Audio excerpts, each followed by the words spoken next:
Commissioner Mattson, Present. Commissioner Rabb, Present. Commissioner Watt, Present. Commissioner Simpson, Present. Commissioner Georgioff. Here. All right. At this time, we will take citizen communication for items that are not on the agenda. Does anybody have anything they want to speak about that's not on the agenda?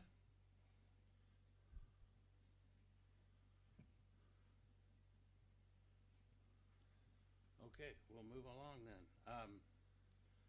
Our next thing is agenda approval, which I think we need to adjust the agenda a little bit because under public hearings we have nothing, and we should have a public hearing listed there, right? Because we have a continuance of the school. So, yes, apologize for that.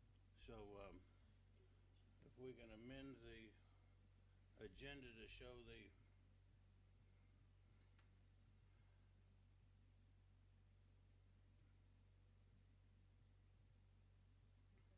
So that's continued the public hearing for, I gotta put these on, that'll help.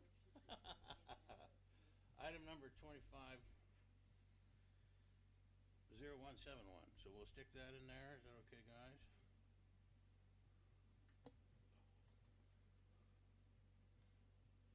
So then make a motion to approve agenda As with- amended. as amended, yep. So I second. Wait a minute, we have to vote. who made the motion? I'm gonna do the call again and you guys vote. No, somebody, one of them. Oh, I thought you were he thought that you said let's do this, and so he seconded it. moving to Oh, amend I the didn't even agenda. know the chair made motions. You're the chair. You can do it, Dave. You're the chair. Huh? You're still a member, so. Okay, I move that we approve the agenda as amended. And I still second. All right, All right. all those in favor, we'll take a vote. Aye. Aye. Aye. All right. So then at this time, that's the next thing, is a continuance of our public hearing for item 25-0171, amending the impact fees for the schools. So we've heard staff reports and everything. I think at this time, if we could have, we have Asha here from the school district, if she would come up and give us some public testimony.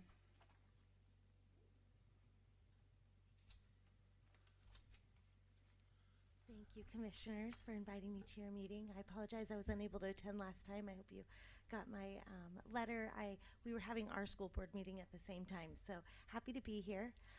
I understand that Travis, on my behalf, gave some explanation as to how the calculation is done and how the fee is determined. So I'm here to answer questions, also share perspective of the school board members and their recommendation to the commissioners, understanding that the rate is a significant increase, largely due to increased construction costs, to be honest with you. It's based off of our most recent neighbors who are building elementary school in Ridgefield. That's where that the data is collected from. So with that, there's recognition that the cost is a significant change. And we recognize that the commissioners and the city council have a decision to make, and we want to do so in partnership with you. And if that means that it's not exactly the number that's in that report, we understand that. We would just like to ask that there's recognition for the cost of inflation, the cost of getting new portables. It increases every year. And those impact fees are for those purposes. And so as you make your decision, keeping that in mind. Okay, so I want to share with everybody that I've had, went and met with Asha and had a conversation with her, and something that's not factored into any of the data that we've gotten about the cost and the share of the expenses having to do with the impact fees. We've kind of discussed about taking a run at seeing if we can change the county's mind on collecting impact fees for us. It's a steep hill to climb, but this is the year to do it because they're doing their comp plan, and there's gonna be a lot of negotiating and lobbying and things on the school's behalf to try to get that, but we feel like it's worth taking a run at it. Nobody's taken a run at it in a while, and I'm gonna help her. I'm gonna put in a lot of personal time on this because this is not it's not a city business, it's a school district business. And with that being said, also, the increase would be a hard sell. At that rate that's on the papers there would be a hard sell. So we've discussed keeping the impact fees where they are for a year and making a run at this. You agree with all that, Asha? Is that We are eager to, do what we can with the county. I did collect some data on where our students reside. It is interesting to know that about half our student population is actually outside of city limits and within Cowlitz County. So when you consider that impact to Woodland and the developers inside of Woodland and how the impact fees impact them differently than outside, it's a significant difference. And so it's worth having a conversation with our commissioners, and I appreciate the partnership of the chair, and I look forward to working together to see what we can do. Absolutely. Asha, can I ask a question? sure? So I wasn't here last month, so forgive me if you've already rehashed. Okay. She wasn't here either. So. Okay, good. We're on the same, we're on the level playing field. What are you requesting again? What amount are you requesting? Gosh, I don't have the dollar amount exactly in I front of me. don't remember $10,545.93 is what the 10 report 10.5? generated. Yes, Okay. which is almost double what it used to be Yeah. for a single-family home, which is most commonly what we're building here in Woodland. One more question about collecting the fees. We don't collect for the fees for Woodland students in Clark County.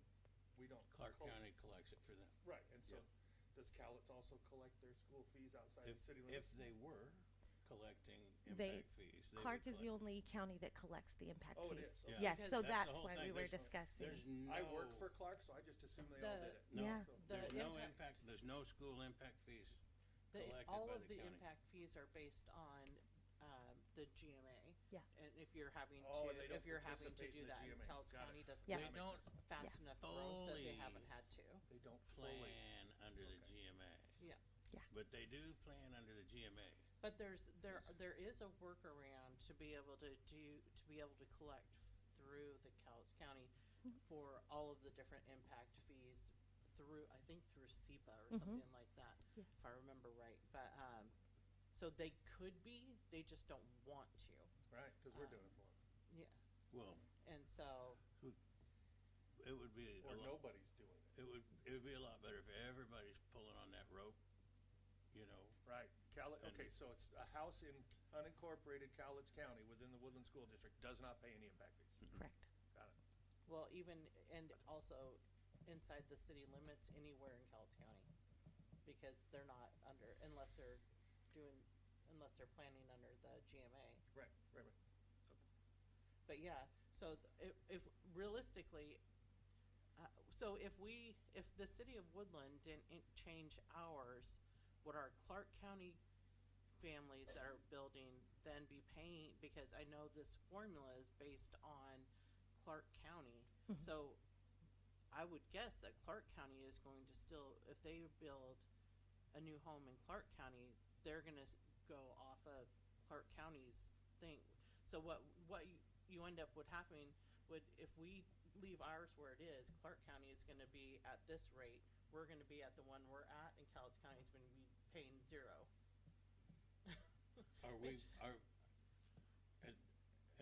Clark County hasn't updated their rate yet, correct? I don't believe so. Yeah. So it's the same as well- Clark County now. And we'll be I'm able pretty to sure Clark revisit County has, this. because I think this is what This is the same thing that was proposed to them. Did Ridgefield already I approve think theirs? that, well, I think all the homes that are being built in Ridgefield, this is the same formula that they're using. So I think this is already in place in Clark County. So I have could a clarify cheat sheet there's- for Clark County Yeah. that's current, and Ridgefield right now is at 16,880 per new house. That's their current. And Battlegrounds at 10,760. So Right. it's not unheard of, but Right. So La Center's is 3,500. So, you know, they're all over the place. Yeah. I know all of our districts redid our calculations for our new capital facilities plans every 6 years, and then that goes to the county, and that was part of their work. So I don't know where the county itself was in the process of looking at those that we provided to them. But yeah, we do tend to trail behind our neighbors in Clark County when it comes to impact fees. And I think one of the questions that, I think his name is Max, and I think he's here tonight. One of his questions is part of the math of the formula that's being used, because it looks like in the math, the way that they're doing the formula, that the number of kids is then doing the impact for the whole school, despite the fact that they're not the whole population for the new school, that for the kids. And so that was one of the questions that I know he had. Right. So. So it's not accounting for each student's impact on the schools. It's the number of students that trigger an impact, and then therefore what is the calculation to fund that school, if that makes more sense. Yeah. Okay. So that's some of the things that we didn't have the answer for. Absolutely, understood. And it is a complex formula that we don't design. It's given to us to. That's what we're required to use. And yeah, I get it. It's not easily understood. Most of the time, that formula is the whole region, and they don't have this situation where we have like in Clark County, that formula works because every school is either in the city or Clark County. We're kind of different with that because we're in the city, Clark County, and Cowlitz County. And, so that formula is a little skewed there because we don't consider all of the students that are going to go to that school in that formula. You do, it's just the weight of the cost of that does not Yes, fall to everybody equally. Yeah. So if, let's say that we convinced Cowlitz County to apply the impact fees as well, would that actually change the cost per build, or would that actually be the same? It would just go The into formula Cowlitz as remains well? the same. It just means that more people are contributing. So if then, the commissioners or the city council wanted to reduce the rate because there's more people pulling on the rope, so to speak, that may make the number more manageable. And that's what they may wish to pursue. Is this a true statement? Well, maybe it's more layered than me trying to boil it down, but if you need to build a new school or you have some costly repairs and you don't have the money in the bank from these school impact fees that only come from new units, you're going to need a levy to make that up, correct? We would need a bond. Bond, And we okay. would need a bond either way. So impact fees will never fully afford a new construction. However, in order to qualify for a bond, you have to have local contributions in order to qualify. So there are amounts that you can go out for, but you have to have local contributions as part of that. And often the impact fees create that pool of money. So to your answer, to kind of boil it down, yes, you have to have these funds in order to go out for a bond in addition. Without okay, let me try to, and I'm not trying to. No, it's okay. Please Please. don't take That's it that okay. way. I don't take it that way. I'm just trying to understand Yeah. it in the simplest terms. Mm-hmm. The money from impact fees would have to be made up from property tax Yes. if you didn't have that money. It would be made up from somewhere. It You would be still made need up it. from somewhere. We will And need it. Most likely, it would be from property taxes, which are people that already have homes that are built, some of which have already paid a Yes. school Mhm. impact fee. Yeah, that Right, are I'm trying to, that are contributing toward Woodland High School I as we don't wanna speak still. I don't want to We're very I grateful. don't want to Yeah. vilify new homes, but this is a tax on new homes. It is a tax For on new the homes. life of that house, which is maybe 100+ years. Yes. All the families that are going to live there, anybody that goes to the school will have paid into that fund. Yes. Okay. You see where I'm leaning on this, don't you, Dave? You're looking at me. Well, I think my outlook on what would be a good sell to the county, isn't and shouldn't be the only outlook, but it is, the higher that number is, I think the harder it's gonna be able to sell. But, and then, as with all this stuff after our comp plan, we're gonna be revisiting a whole bunch of stuff after the county finishes their stuff. So, it's not like we can't revisit this.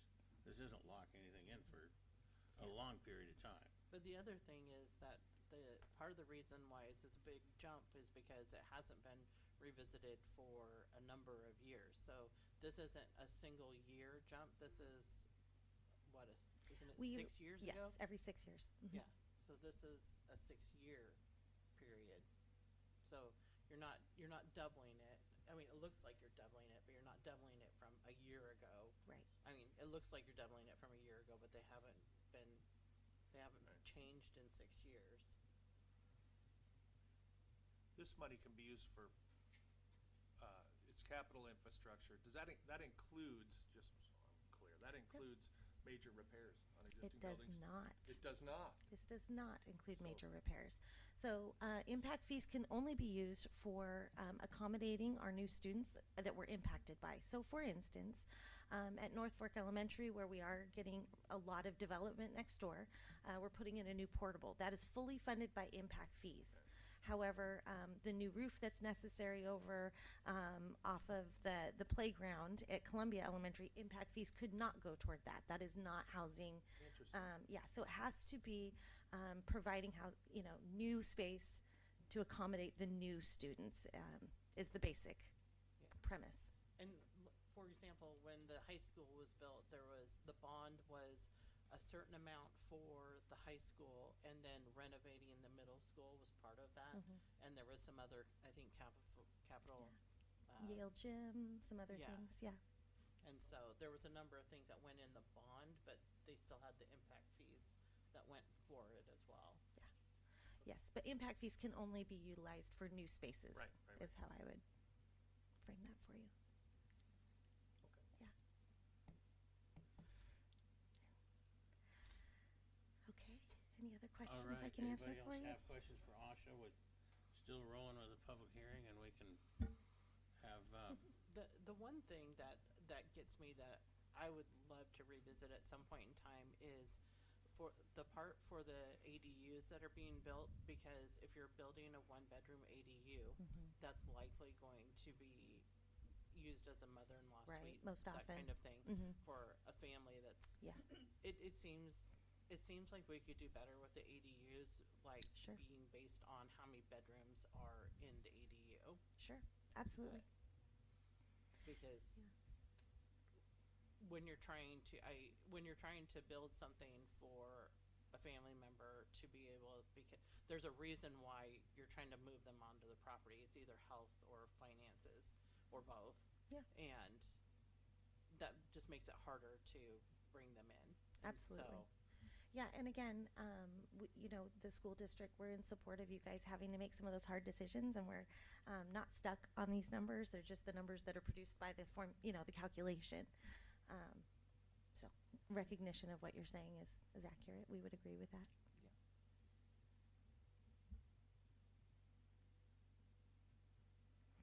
I really appreciate your thoughtful consideration of it. I know it's not an easy decision. I promise you that we will be good stewards of the funds, and I look forward to partnering with the chair on making a run at the county. I am tenacious, so even if it's a high number, I will get after it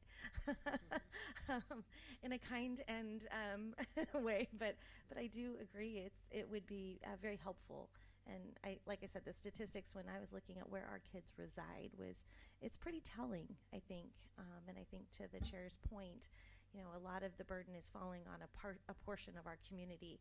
And if there was a way that more people could pull on the rope, that would definitely be helpful. So I'm all on board for that, and I appreciate his leadership and support there. we got a year ahead of us. We got a year ahead of Yeah. us. Okay. Thank you for your time. Appreciate you. Thank you. Thank you, Asha. Thank you for your energy, too, boy. All right, public hearing is still open. If anybody else would like to speak on, sure, Max, come on up. I can speak on the school. Yes, Okay. still public hearing. Yeah. Gotcha. So I brought some more public comments for you all.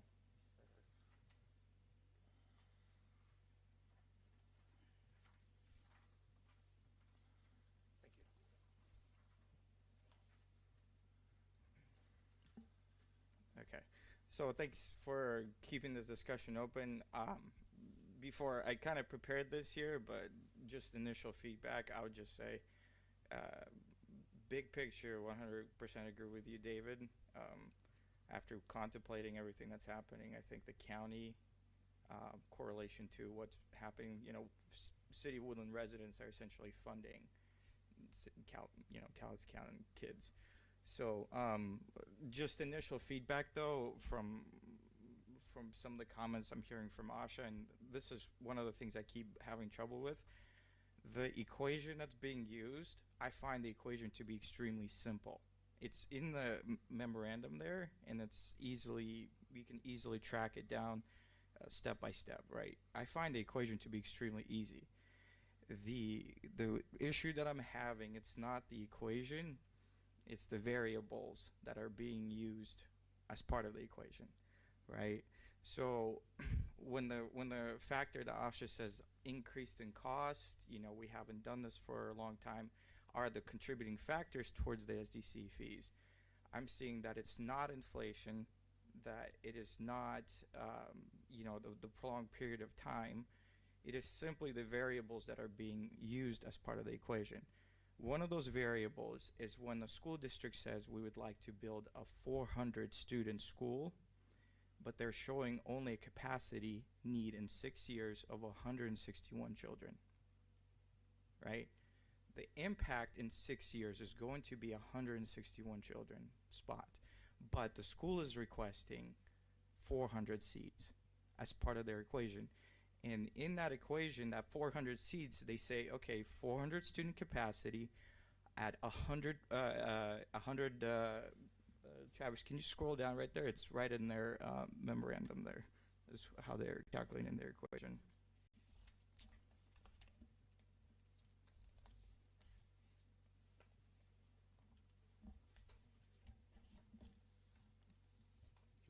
Well, we can have you come back and answer that.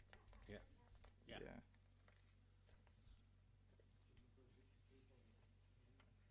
It's on page 7 of 9. 7 of 9. So at the bottom there's 6-year plan facility. So if you scroll down just a little bit lower. So what they're showing right there in the asterisks, the fine print right there.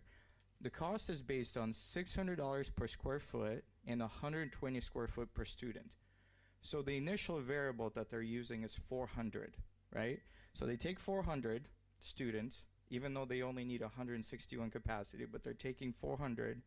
They're multiplying 400 times 120 square foot per student, and then they're multiplying that number by 600. And that's how they get to the, if you scroll to the next page, Travis. Oh, sorry, maybe that was the page. That's how they get to the $28 million number right there, $28,800,000, right? So what should be happening, here's where the variable's thrown off. That capacity should be 161. So you should be taking 161 times 120 times 600 per square foot instead of taking 400. The 400 in this case is an arbitrary number. And the question that I posed at the last hearing, I said, where did this 400 number come from? If you're going to say that the capacity in 6 years is going to be 161, why would the impact fee be for 400 students? And so if you look at the Washington Code and state law, it says that the impact should not be for overcapacity, that the impact should only be for the required capacity. And so it's not that the equation is what I'm seeing the problems with the equation. I'm just seeing the way the equation is being put together. And so, Asha, if you want, you can comment on that. I'd be happy to answer. So, essentially, we would not. Go ahead. I don't love mics, but I no, thank you for bringing that up. It's a great point. We would not ask the community to build a school for only 161 students is the point why that number is selected. If we were to ask the community for an elementary school, we would want to build capacity for more than just the 6-year impact that we've had. It would be a long-term investment. Your smaller elementary school would be a 400 student elementary school, so that is the smaller size elementary that we would be proposing likely to the community, with the intended expectation that growth would occur, and it's a long-term investment. So that is why when the number goes over that point and it triggers a new school, the reasonable size of a school is factored into the equation, which then triggers the amount and so on. So I see your point entirely. Like they're all somewhat arbitrary. There's a student generation rate. We don't know that it'll be exactly 161 kids. It could be 100 or it could be 200. And so there are variables in the equation, but ultimately that's why that number is selected.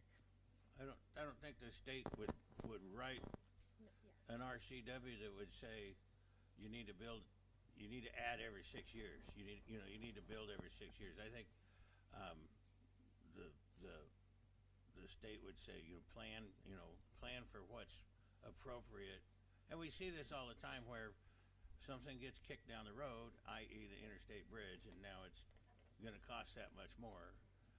So I can understand why we would, if we're going to build a school, we wouldn't build it for 6 years and then have to build another school in 6 years. I think what Max was saying though, and was that the houses that are those 120 kids shouldn't be paying for the amount for the 400 kids. But what I was just looking at, and correct me my math if I'm wrong, because what I just did was, so I was looking at, so on the table on page 8 of 9, the impact fees that they're looking at, they have that would generate with the roughly 120 kids is around 1 million. I'm assuming because that's partly houses, partly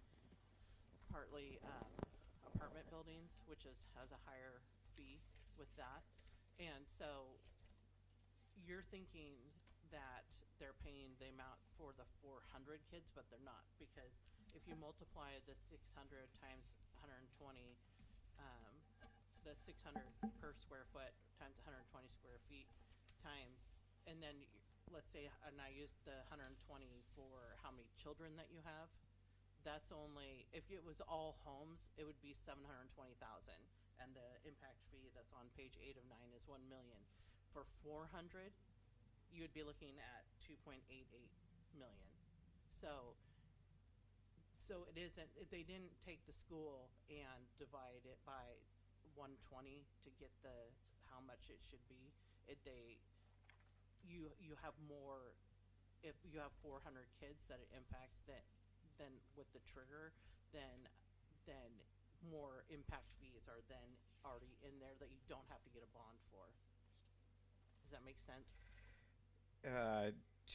I guess to a certain extent, the governing authority, I think, when it comes to impact fees and system development charges is what I'm trying to correlate to, and that's governed in RCW 82.02.050-60 and RCW 3678.681.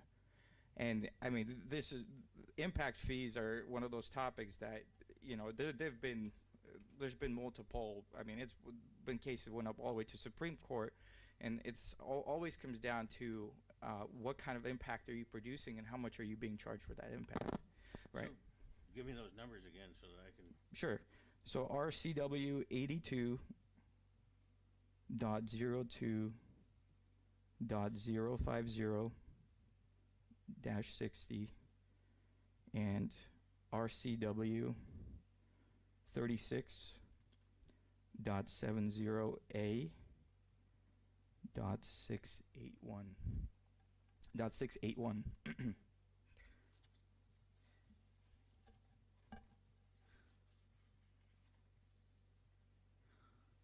All right, Travis had something he wanted to say there.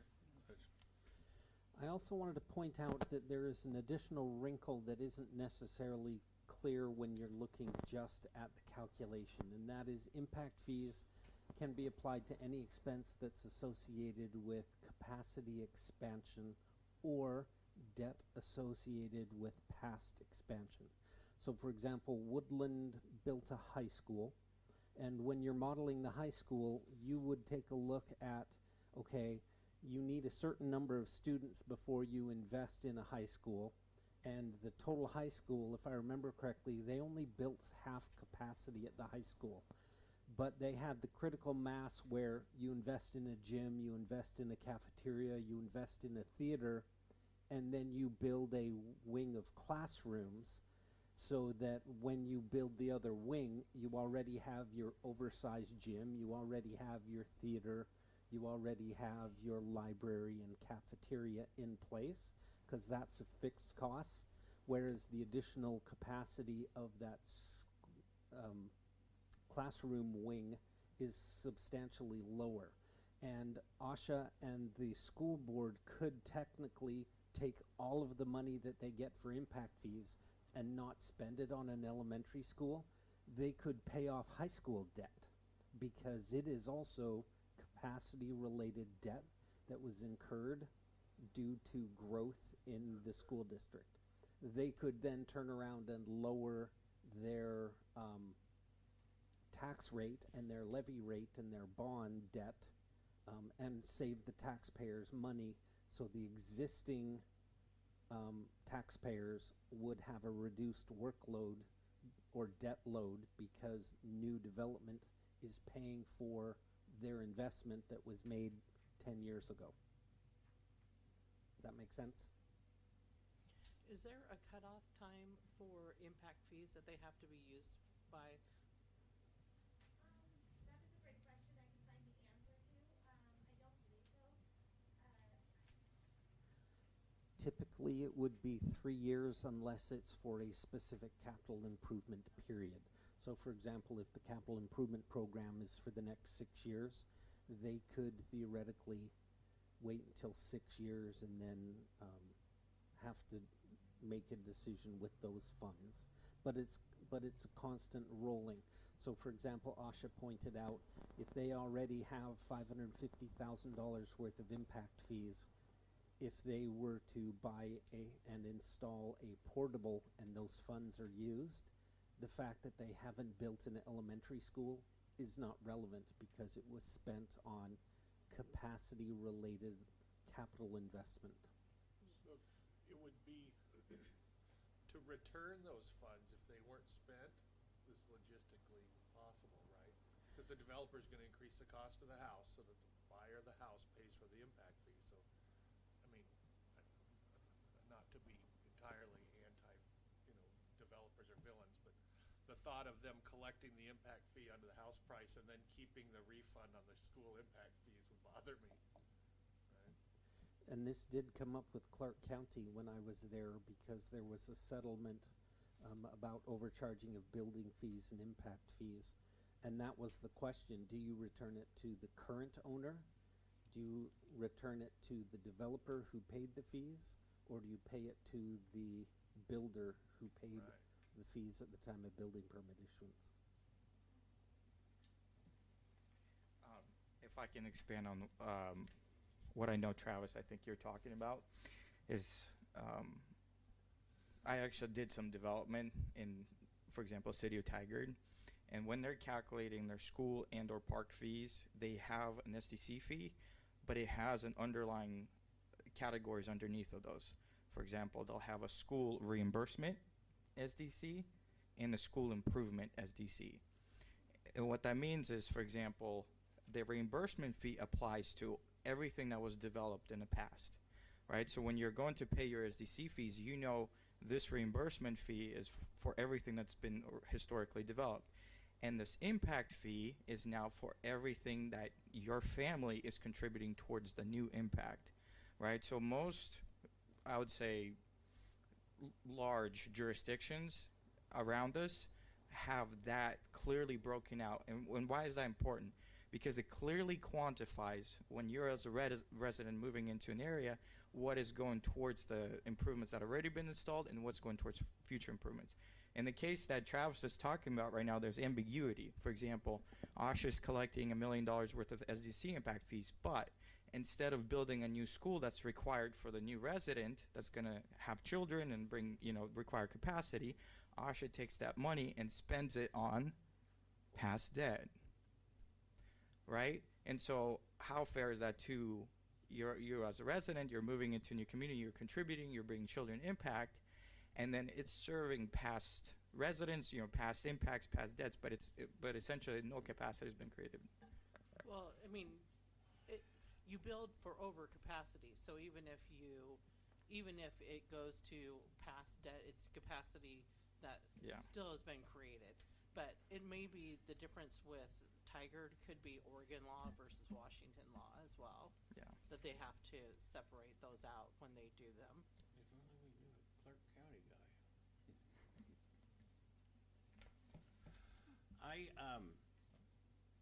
I looked at 8202-050-60 and it says it refers to system impact fees a lot. And I don't know if school impact fees, I have more reading to do, but if they fall under the same requirements as they do for system impact fees, like if it was a lift station that was required or something like that. I just wanted to know, so there's a word in there, I saw that system a bunch. I didn't see school at all in that limitations section there. Yeah. So. Well, anytime we're referring to all these fees right here, I guess, what does SDC stand for? System development. System development. You have So, transportation, parks, schools, these are just typical impact And- fees. I think systems just used general. General, it's very, Water, sewer, typically. yeah. yeah. On that note, it sounds like this is a 1 year, now scenario where we're going to be exploring this with Cowlitz County, right? That's up to the commission too, if the, what, Yeah. but we're gonna try. Yeah. Regardless, yeah. In the interest of time, if that's the case, I might just skim a little bit through what I prepared, because I think a lot of the things I was concerned about as far as Cowlitz County kids, sounds like we're all on the same page. I do know, for example, there's an article published that in Washington State, the enrollment has declined approximately about 50,000 students since 2019, and then approximately, and then this year was a decline of approximately 9,000 students, which is the most in recent years. So it seems like all the state trends are also showing declines in enrollment. But I guess, I don't know where the data comes from Woodland. That was just a question to be asked. And I don't know. Yeah. You're okay. Yeah. I don't know. Bretta might have a different. I have a teacher voice, so I can use it. So you're absolutely right. The birth rate is actually declining, and so is enrollment across the state. You will have unique instances. Ridgefield is a great example. While many districts are decreasing in enrollment, Ridgefield is increasing. Woodland, it's kind of hard to say, to be honest with you. With the new houses that have gone in, we're at a wash right now. We had projected that we were getting more kids, and they did not come. So our budget, we had planned that more kids were coming than did. So there is that fact that you're making that is not inaccurate. The formula is based on what's called a student generation rate that we get from statisticians that say historically this type of house, based on data, has produced this number of kids at these grade levels, and that's how we came up with the 161 at the elementary. I think it was like 38 at the middle school. So those were based on the student generation rates. But to your point, there is a dip. So for what it's worth. So there could be a scenario in 6 years where we're actually down 161 students. It's possible, but I would say it's unlikely in the sense that many of the communities that are seeing the greatest decline are not having as much new development in the nearest future. Yeah. So like Ridgefield is being the example. We could be that example. It's hard to say yet. I don't know. And that's something Travis and I have kind of wrestled with is what exactly is coming from student homes, and how do we, look into that crystal ball and predict it. It is hard to do. Gotcha. I guess what I was hoping is that we don't make a significant SEC cost increase based on the crystal ball, right? I would just hope there's like more data involved. I'll skip a few points here about the 2.5 million for real property. I just had a question about that. I know the Columbia school, I kind of reviewed the map. I know they still have spare land there. I mean, you can look at it. I know they have a field to the west, and they also have some property they own to the east, right there, right? And those are empty lots.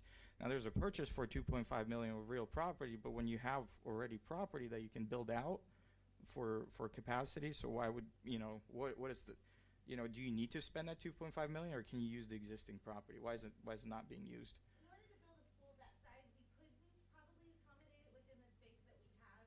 Mm-hmm. However, I have looked at, could we utilize those spaces for expanding capacity, as Travis has spoken to. So we are trying to utilize the space that we have without having to purchase. We know that's would be a lift for the community, so we're not racing to go do that. But for the footprint of the school, it would be very difficult to fit another school back there. So, With also K-Roll located there, the transportation needs expanding that, so it's. when you do a grade school, you have to have so much, there's obviously different things for like Seattle, because they're not gonna be able to do it, but I know like when North Fork was being built, you have to have so much room for the playground. You have to have so much room for the parking area and the pull-through and all of that. So you can't just take the fields and build there, because you're required to have so much open space for them. And part of the reason why it looks like there's so much room is because you have the middle school that abuts to it that has to have so much room for their open spaces around it as well. Yeah, I just meant there's actual real estate property, and a significant portion of real estate property, like right to the east of the school too, that the school owns, that could easily fit a nice sized building that can probably, capture that capacity. Travis, I don't know if you. Nope. I'm talking about like there's a road, and then there's a kind of like I think some people use it for parking or whatever, but there's actual like parcels right there that are empty. That's not owned by the schools, because somebody's trying to build apartments there. That's that apartment building. I just looked up the GIS. Maybe GIS is outdated, but just to the east of the school. We have some property there on that left side. Yeah. That is correct. It wouldn't fit a whole school, but yes, there is that area there. That's one area that I considered, back when I was really concerned about early learning capacity in our community, if something could be structured there, but it would be much smaller. I don't know if you want to pull up a map now, but anyway, something that I saw. I see the opportunity. I see we already own real property. And it's like, okay, well, if you're not going to utilize it, why buy more property? Or if you are going to buy more property, can you do an exchange? Can you sell this property to some sort of developer and buy the other property? So it's mostly about like efficient use of school funds as well, something to consider. As far as the one of the comments that was made, thanks for bringing up the ADU scenario. I think the primary concern with that is the percentage ratios of how the ADUs, it's not only like the impact itself, which is correct, like ADUs are typically for elderly, but it's also the percentages. If you just use a formula of how much the fees increased, the SDCs for ADUs increased like 160%, and for single family 78. So like, I guess just the obvious question is why ADUs being, not proportion, like essentially punished, from that perspective. But we can resolve that later. One thing though is if we do defer this conversation, let's say for a year with Cowlitz County, one concern that got brought up is, that I heard from Masha is, if the Cowlitz County residents are contributing, do the SDC fees decrease? And if I may have misheard it, but I feel like I don't know, Asha, correct me if I'm wrong, but I feel like you said no. You still have the same SDC fees, but just more people contributing. It can be either way, she said. Well, I guess if you're trying to collect, in this case, $1 million, I don't know how that number got determined, but if you're trying to collect $1 million and you have more people pulling in towards that $1 million, wouldn't that mean the fees would be less? Well, That would be up to the council. And that's where we have to collect a bunch of data that the Yeah. city doesn't have. The goal And- isn't collecting $1 million. That's just what the calculation is of if you have the kids that are projected to get with using the formula, Mhm. that's how much it's going to create. That's why I Right. was saying, if we got 400 kids, it would create $2.88 million. So the goal isn't a certain amount of money. Mhm. It's how much, that's just showing how much it would be collected for those kids Right. so far. But part of the problem is the longer you wait to implement the fees, then if we wait a year out, how many of the homes are going to be built Mhm. that now we're losing that money for the schools, for fire, for all the different impact fees that haven't been changed? You lose that money, and there's only so many houses that are going to be built. So let's say they get 50 houses built in the next year, you just lost $500,000 in impact fees that Mhm. you're gonna get to pay for with your bond, that you're already living here, Mhm. and you're gonna pick up the tab for. Well, yeah, one thing, I completely agree with you. I see that maybe perhaps there's an opportunity to catch the wave of, let's say, development that may not come back for a certain period of time. Based on the kind of the reports that were shown by the school district, I'm basing my understanding on those. It still shows that we have capacity, right, over the next 5 years. Yes, the capacity, it's going to slowly become under capacity. But essentially, right now, the fees that are being collected, even if they stay as this, go towards reimbursing the capacity that those homes are using in the existing schools.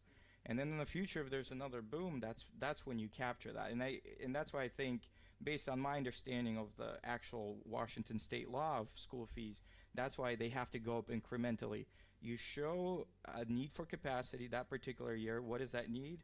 You increase your rates based on that need. You show the falling rate, and you keep doing that until you finally decide we've collected sufficient amount of SDC fees, and you go and you do community vote essentially. And what happens is when you do bonds are voter, right? Yeah, you have to reach 60%. Correct.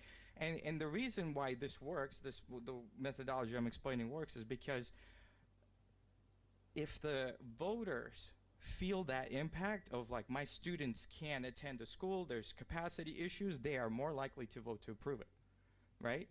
So you've collected the SDC fees incrementally as the demand grows and as the capacity dwindles, and then you take it to the school, take it to the residents, they understand the need, and then they pass the bond. My understanding of that's how the Washington state law is formulated. I mean, once again, I'll leave it up to your research and to review that, but essentially, yes, that's my understanding of the impact fees. So To give you an idea, if you moved 5th grade back into the elementary school where it should be, Right. 5th graders shouldn't be in a middle school.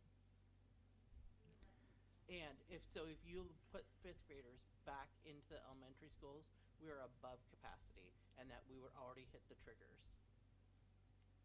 Between Columbia and North Fork, you can't house them. That's why they're still, so the school district they have been playing this game since I was in school, because Columbia was the middle school. Gotcha. So they have been moving kids and redoing the school since I was in school 40 years ago. And rather than building the buildings when they need to be built, and for whatever the reasons they chose to do at the time.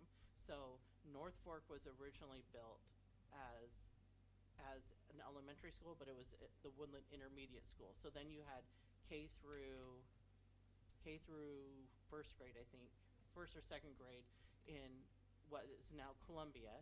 You had the 2nd through 4th graders at the intermediate school. You had the 5th through 8th graders where they're at now, and then you had the high school until the new high school was built, and then they kept reconfiguring. But when I was graduating from high school, they were shifting. The grade school became the middle school, and the middle school became the grade school, rather than looking at what do we actually need to do and plan better to do better.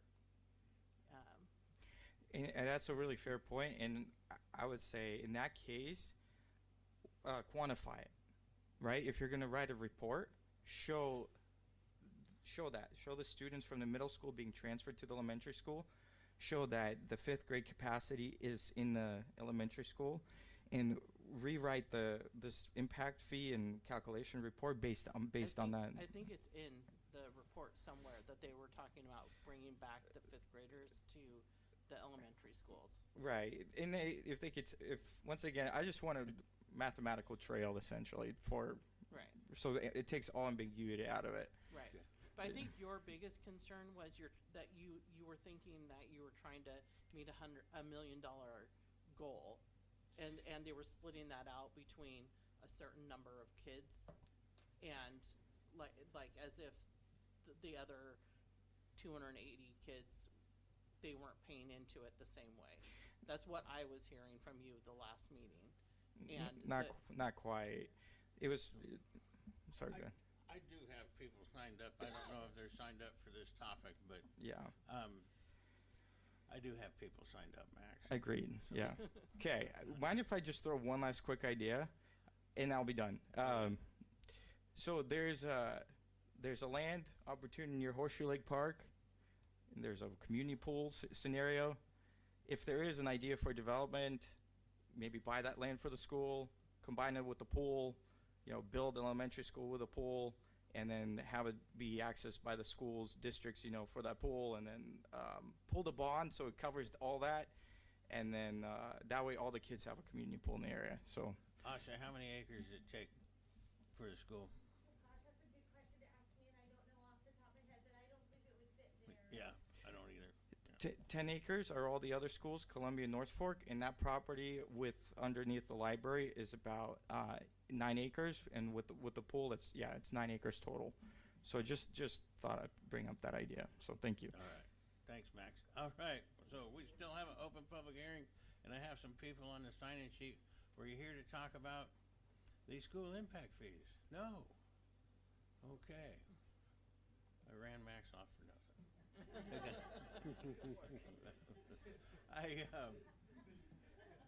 You guys.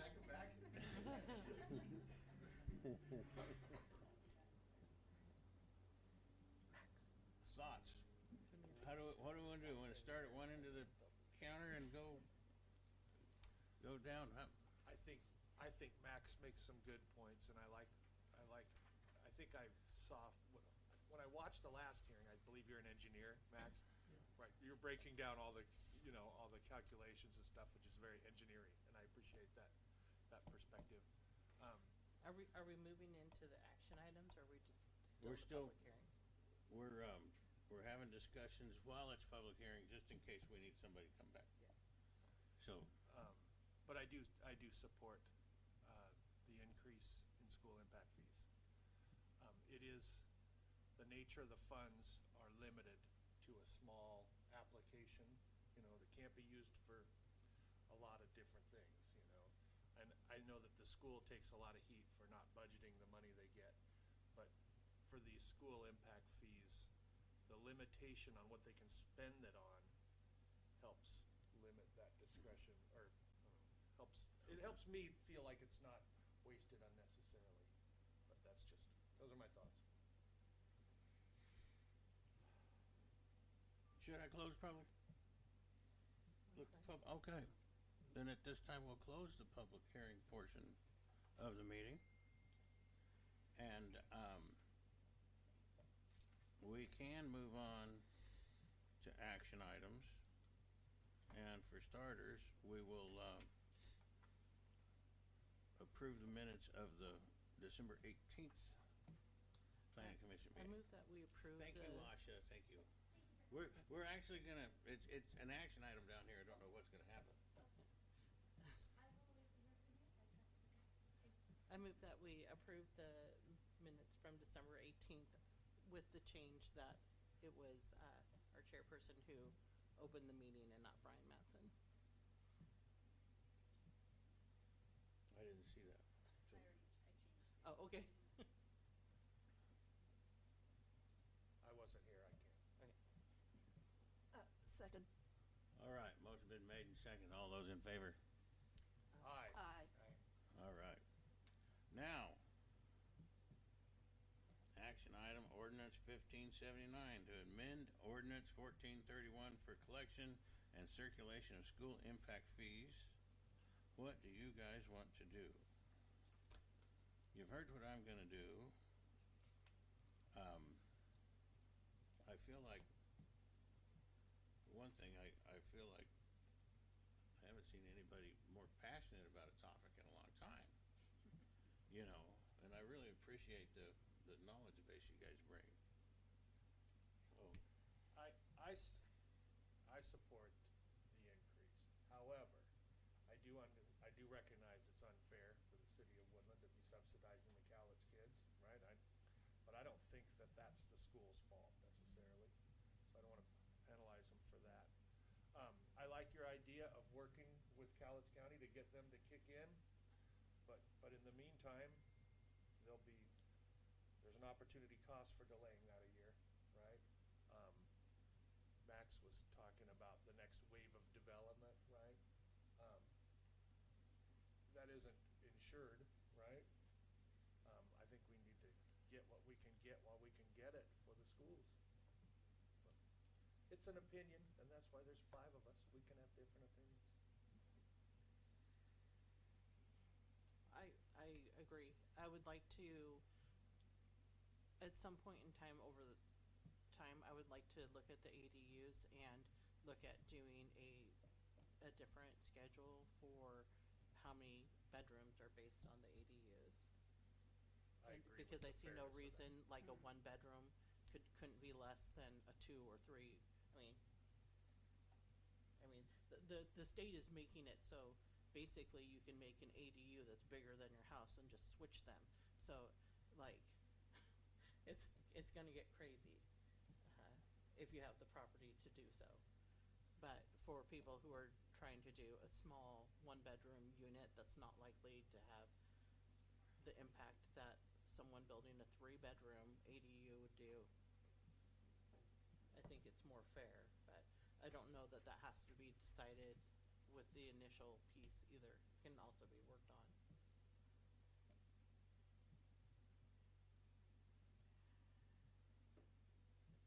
So, if we go ahead with this increase and actually get Cowlitz County to do something, I mean, we could always, reduce the impact fees. We could, You know, yes. in the future. We could. If we get some money out of Cowlitz County. Well, we wouldn't be able to generate that change. They would have to come to us to generate the change. Or you're just talking about we would potentially lower it at the next time this is re-up. Yeah. Right, So, I think once it's, What is it, every 6 years? I think, Well, the I thing believe is, the city council could request that we revisit the cost. Well, if you're talking about, keeping it the way it is now and revisiting it in a year to maybe do an increase, can't we do the opposite?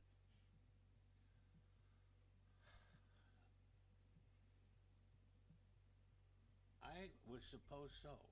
I mean, we can do an ordinance to amend an ordinance, right, at any time, so,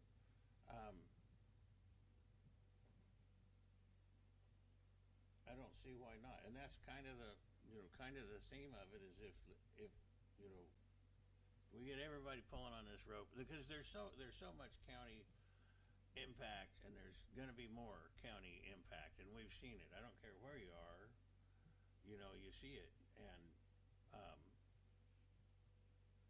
it's gonna affect the schools, so, does anybody have a motion? Well, So, I Dave, have a can I ask- question. Go Sure. ahead, Whitney. So, even, like, let's say we move and pass this tonight as it is currently. It then has to go to council, and they have to do all of their readings over however many months for it to actually get enacted anyway.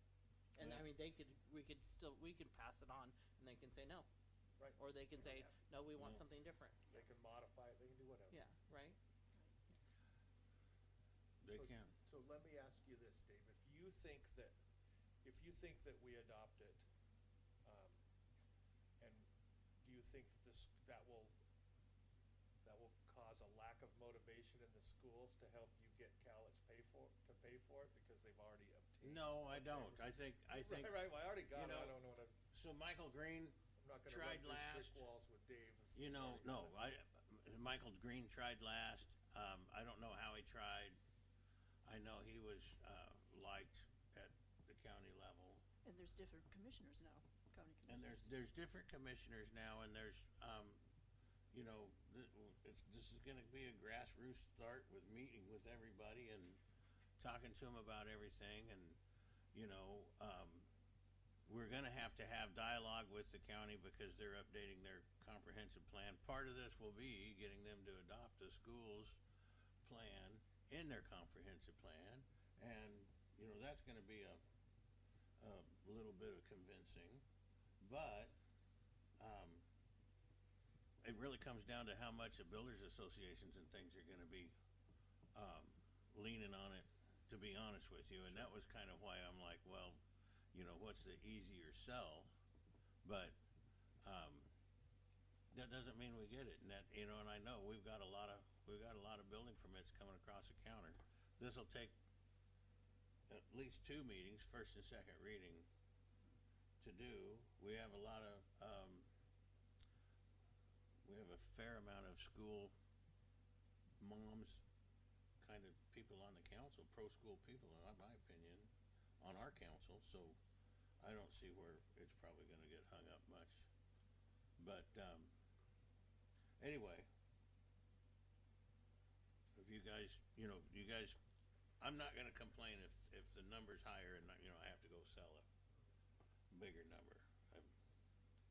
I have, I have one last thought that is somewhat selfish, but the more money that they can collect, and, you know, whether the equation is flawed, right, I think maybe it is, right, but, I mean, I think they're doing the best faith estimate they can. But the more money that's brought in from school impact fees with brand new homes eventually means that I'm not gonna have to make up that difference with my taxes. That money's gonna come from somewhere, and if it doesn't come from school impact fees, then I'm gonna end up paying for a share of that in my property taxes when the next levy is asked for or whatnot. And again, that's entirely selfish. Could be, or bond, or whatever, Well, could be. It's not selfish in the fact that you have to attribute things that prices change. And if you're using the calculations of pre-COVID for what it costs to build something, then you're very far off. Yeah. Alright. All right. I mean, I don't really want to pay more fees. I don't want other people to have to pay more fees, but we also have to have the ability to build schools.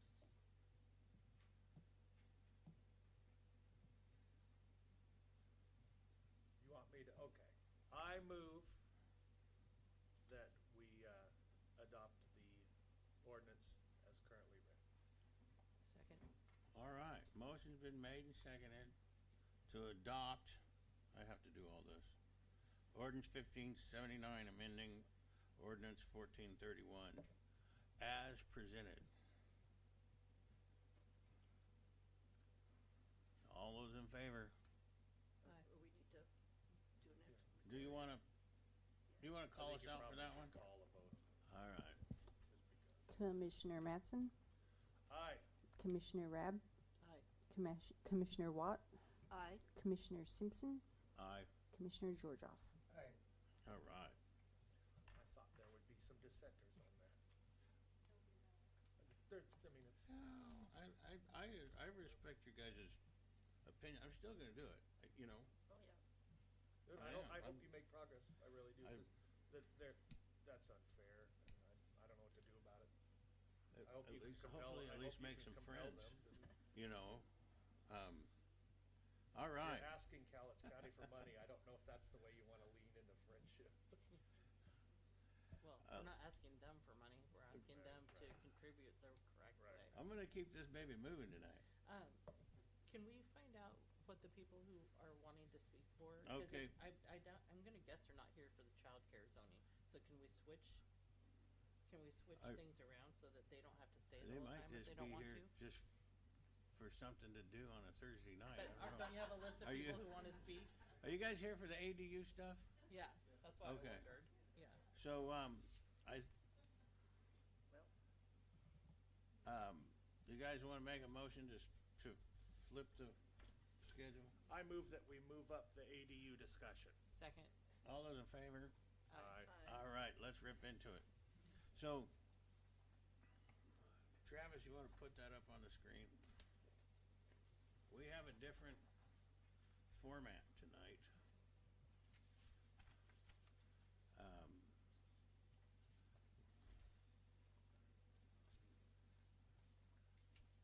And we can't look at code because of,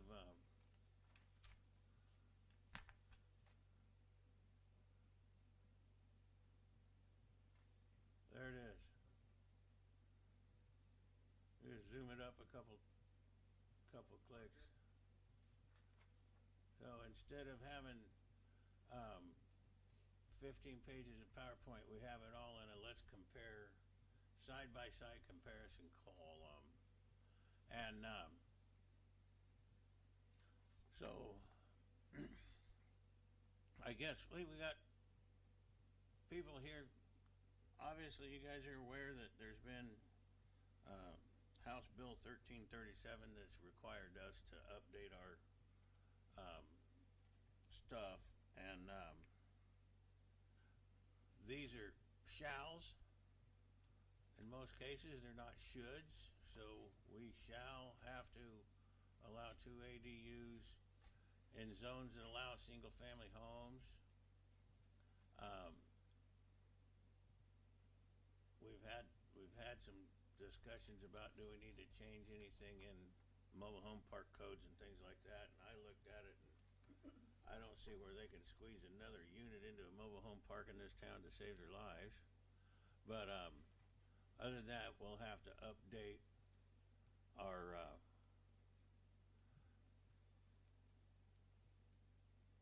downtown commercial, right? Because it allows downtown commercial in all of our housing zones.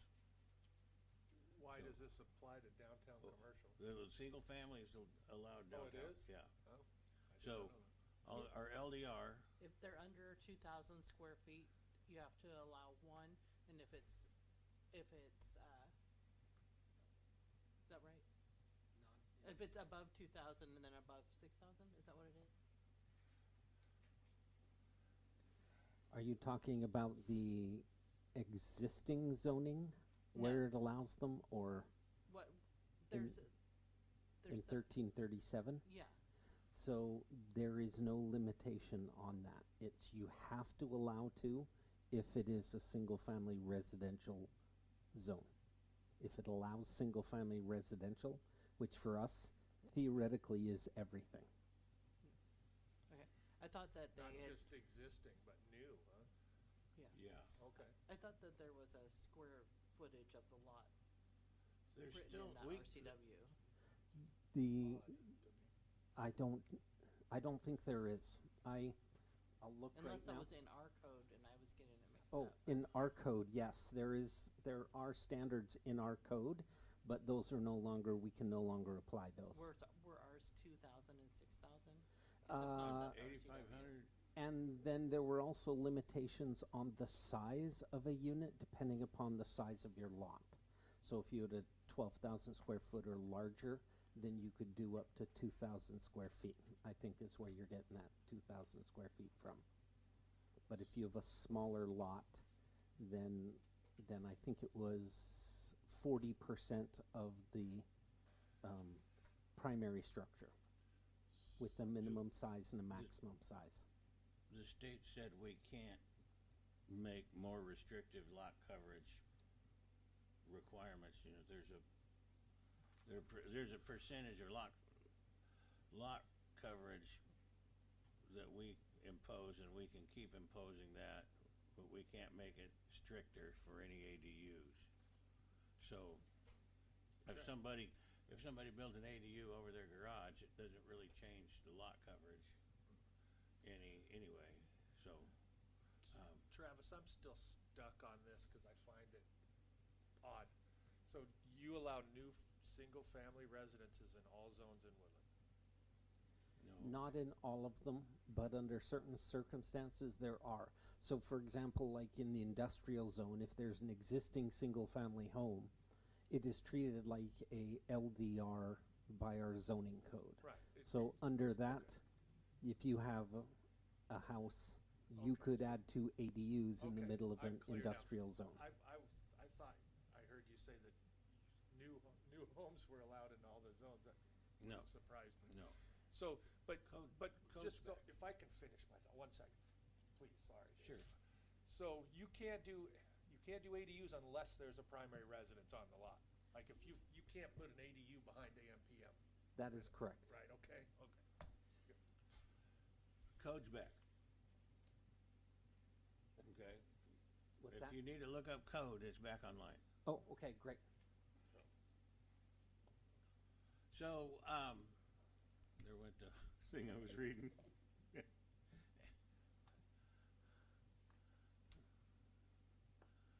Just, I know you guys signed up to speak and we're having a workshop, and we've kind of massaged a bunch of this stuff. Did you guys have thoughts and opinions you'd like to come up and share in our workshop? I run a pretty open meeting. So, yeah, come on up.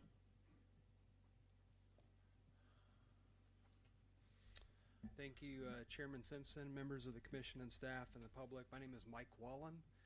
I'm a realtor in Longview, and I'm part of the Lower Columbia Association of Realtors. Some of my colleagues are from the Clark County Association of Realtors. In addition to selling homes, I also do some property development. We know a little bit about this. Washington faces a pretty severe housing crisis. I'm really intrigued by your discussion about the impact of impact fees. Appreciate the thought you guys put into that conversation. As we think about how to fund quality communities, we all champion our schools. The real estate community is behind and supports quality schools. We believe that quality schools contribute to quality communities, and this is part of that conversation. So the more ADUs we can build with an approximately $5,900 impact fee per ADU, the more we can support the schools. The ADUs will help with our housing situation. Now, the situation with the ADUs, however, ordinarily, as Commissioner Yu talked about, they're often housed with people who are elderly or family, in-laws. In some cases, they're used as a rental property. What they do is they provide an opportunity for housing where otherwise it doesn't exist, and allows people to better utilize the existing land, the existing resources we have. They create communities that are more walkable. It reduces the impacts of traffic, and they really make more vibrant cities and vibrant communities. And so Washington Realtors and Realtors all across our communities have been advocating the state legislature, counties, and cities to authorize and allow more ADUs on our existing properties to try to address these challenges. So we're really thankful that you're addressing this now. Of course, the legislature has tasked you with doing so. So we're gracious and we're thankful that you're now taking it up and you have a timeline that you're under. But we wanted to offer ourselves, as well as our staff at Washington Realtors, the National Association of Realtors, and our local Realtor associations, our research, our statistics, and our technical staff as helpful resources to help you through this process as well. We do have some input, of course, on the parking requirements. We would like to see if you could consider reducing that parking requirement off for the on-site parking, that is off-street on-site parking, to just one additional space for the ADU. Again, the type of occupant that typically is occupying an ADU doesn't need a lot of additional parking, plus the additional on-site on the property parking limits the amount of billable space for that ADU. So that's something you'll probably encounter in this conversation. The other thing we'd ask you to look at is expanding the footprint of the ADU, because often we're trying to get to one level, walkable with no stairs, even wheelchair accessible, and it needs a little bigger footprint for that type of an ADU to address the challenge for those individuals seeking that type of use. So again, we want to offer the Association of Realtors as advocates and resources to you all and your staff in helping you go through this process, and we're very thankful that you're taking this up and spending some time on this. Thank you. Thank you.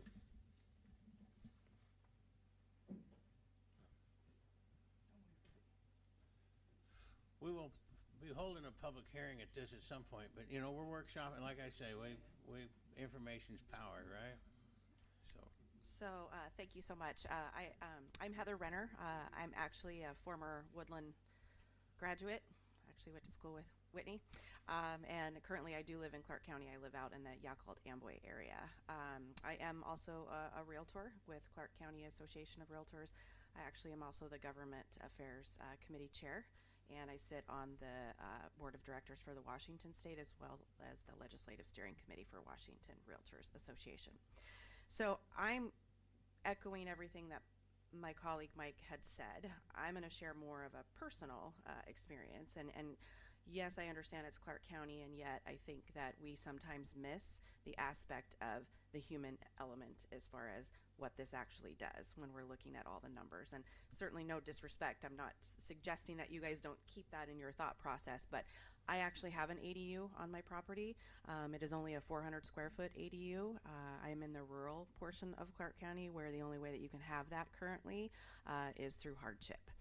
So that is something that we are actually combating with, if you will, or advocating for, I should say, with the state to adopt allowing detached rural ADUs. It's not just for elderly people. In this particular case, the reason we put it there was because of my father-in-law, who was diagnosed with stage 4 lung cancer, and they, like many people in our state, had no ability to afford rent, much less a mortgage, their health costs, all of that. We wanted to provide a place for him to pass away with some dignity, and we were able to do that. He passed away 4 years ago actually. So my mother-in-law has been living there, but beyond that, I have a child, just graduated college. And to say that graduated college, but where are we going to go? What are we going to do? We want to be on our own. We want our children to be able to flourish, right? So that's another opportunity to help give them a leg up. Beyond that, with the way that our state is directing as far as just the overall expenses in general, it allows you to continue to have that generational wealth in that, what if I get to an age to where I still want to keep my house, but I can't afford all of the taxes and the maintenance and the upkeep? I now have my own ADU, if I'm allowed to keep that, on my property, and I can choose to live in it and rent my property out and still be able to pass on my property that I've worked so incredibly hard for to my family members if I choose to do that. So I think there's a lot of variable reasons as to why ADUs are vastly needed, not just in the cities and the urban areas, but also the rural side too. And I just really urge people to really stop and kind of think about that. It doesn't need to be the wild, wild west. When we placed our ADU, we used an actual builder called Wolf Industries out of Battleground. That's what they do. If you haven't toured it, I encourage you to do that. They build a wonderful product. We went through the county, did all the proper permitting, the inspections, paid all the impact fees, all the things that we needed to do. And we just want to be able to continue to live in our property the way that we choose. And I'm sure that that is what many of the people here in Woodland would like to. So that's it. Thank you.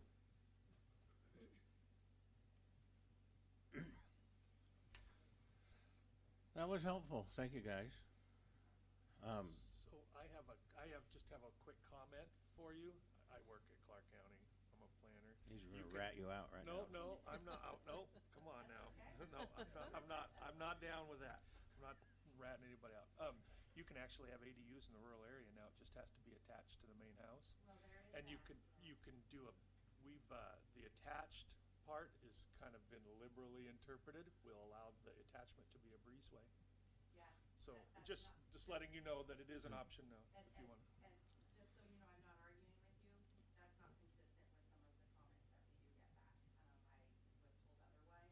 Really? But beyond that, I mean, think a little bit about, you can have an attached unit, but you can't have a detached unit. I know. Everybody wants a detached unit. I know. That doesn't make sense. Yeah. I don't know where they came up with that. Yeah. I think maybe it was a growth management decision, because then it's more like apartments in the rural area, which is kind of a no-no. I don't know where they came up with it, but I just know that's the rule on it. But There's a process and there's constructive way to do it. We just need people to listen.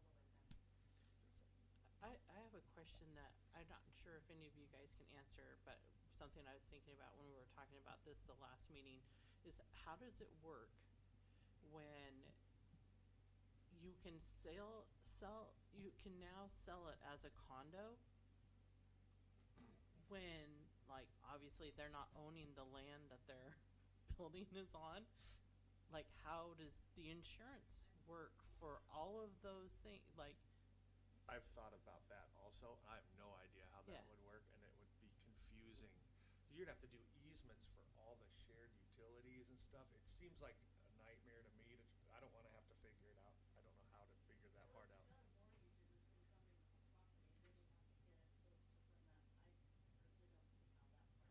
I don't know how it's going to work either.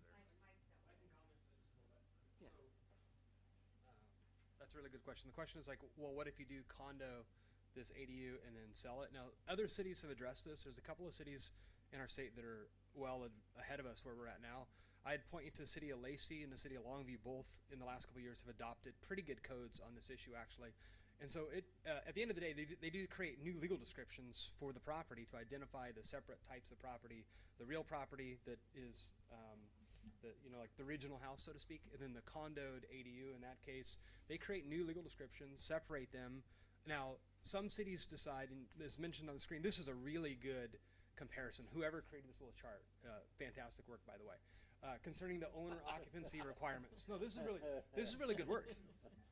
Because the code is so cumbersome sometimes. If you throw it up here like this, because some cities have questioned whether you have to have an owner occupy both the house, main house, let's say it, plus the ADU, and cities have really struggled, like, can it be a non-owner who occupies the ADU, or can it be a relative, or can it be a rental, right? Some communities have been facing that. So, or can I sell it to a third party? But yeah, the legal process is there, and the benefit is to the whole community, right?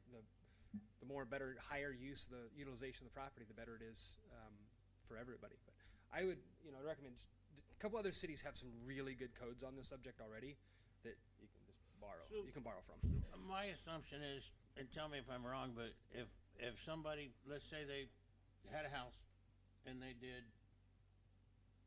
2 attached ADUs, so now they have a 3-unit building and they decide to condo it, isn't really all of that the county assessor's problem and the recording people's problem? It's not really a city code problem. We just, right, because it doesn't really change anything with the city. But if it is getting condoed, divided off and condoed, however they do it, that's for the people in Kelso and right. I would agree. Civil. It's Yeah. all civil. Until you have to take in a building permit on one of them. Then it becomes your problem to Well, figure out. And I look at, like, with the new homes that are being built and the developments, and, like, how does it work when they're selling it and there's 2 ADUs on there, and like, the developers are forcing people into, like, here, we're selling the houses, but we're not selling the ADUs to you, that we're condoing those out, and, like, The house would because probably they be can a build condo those cheaper too. because they don't have as many impact fees, all that. I can just see a number of weird things going on, or a land, like, one of the things I'm sitting here thinking is, what if you're renting a place and your landlord's like, we're gonna build an ADU on here, whether you like it or not, and, like, what happens? And, like, do we need to build things into the code, like, to protect landlords or tenants? What if a tenant's there and they're like, I don't wanna want to put an get ADU? into that. Like, I just- actually, I see, like, all these, like, horrible things that can happen with it as Sure. well, and that I don't know how they're thinking through, their thought process went through with that, like, so Hey, Dave, can I ask you? because, like, some of them might be detached ADUs that they condo out, like, how Yeah. does it work? These are all, this House Bill 1337, we're not deciding whether we have to obey it. We have to we're obey it. talking Yeah. about our pieces of code. Right. Yeah. There's Right, some I mean, flexibility in certain places, but no, we have to do this. Right. And that's why everything says our code needs to be updated. Right. I'm Um, just wondering, the point of the workshop, I guess, is to, We were gonna probably redline a little code, but then the code went down, right? And, so that was kind of the point of my point of the workshop. We were gonna pull it up and start redlining some code. We've got some things we can do, like, there was like is there, on our current, is it a 1,500 square foot size limit or 12? We have a size limit now, It varies. and we're talking about eliminating or increasing the size limit. Do we also need to find out what the difference between a 3-unit condo and a triplex? You know, when is something an ADU and when it isn't? And I don't know if that's in the RCWs or but That's a good question. I think outcome of this is you're not going to get any triplexes. You will get residents with 2 ADUs. Why would you bother? Why Right. would you pay full price for the impact fees when you can get less? So, and I have, I mean, this isn't necessarily a code question, but if you're allowing the ADUs to be on the lot line, can we do things like require them to have like a gutter system? Because otherwise, like, you can have people who then, if they don't have gutters on their ADU, that if that, with enough rain, and if it starts going onto the other people's property, like, so I mean, granted, it's a civil issue, but it's something, can we control those things? I can answer that a little bit. 1337 says you can put 0 lot lines if you're backed up to an alley. So if it's against an alley.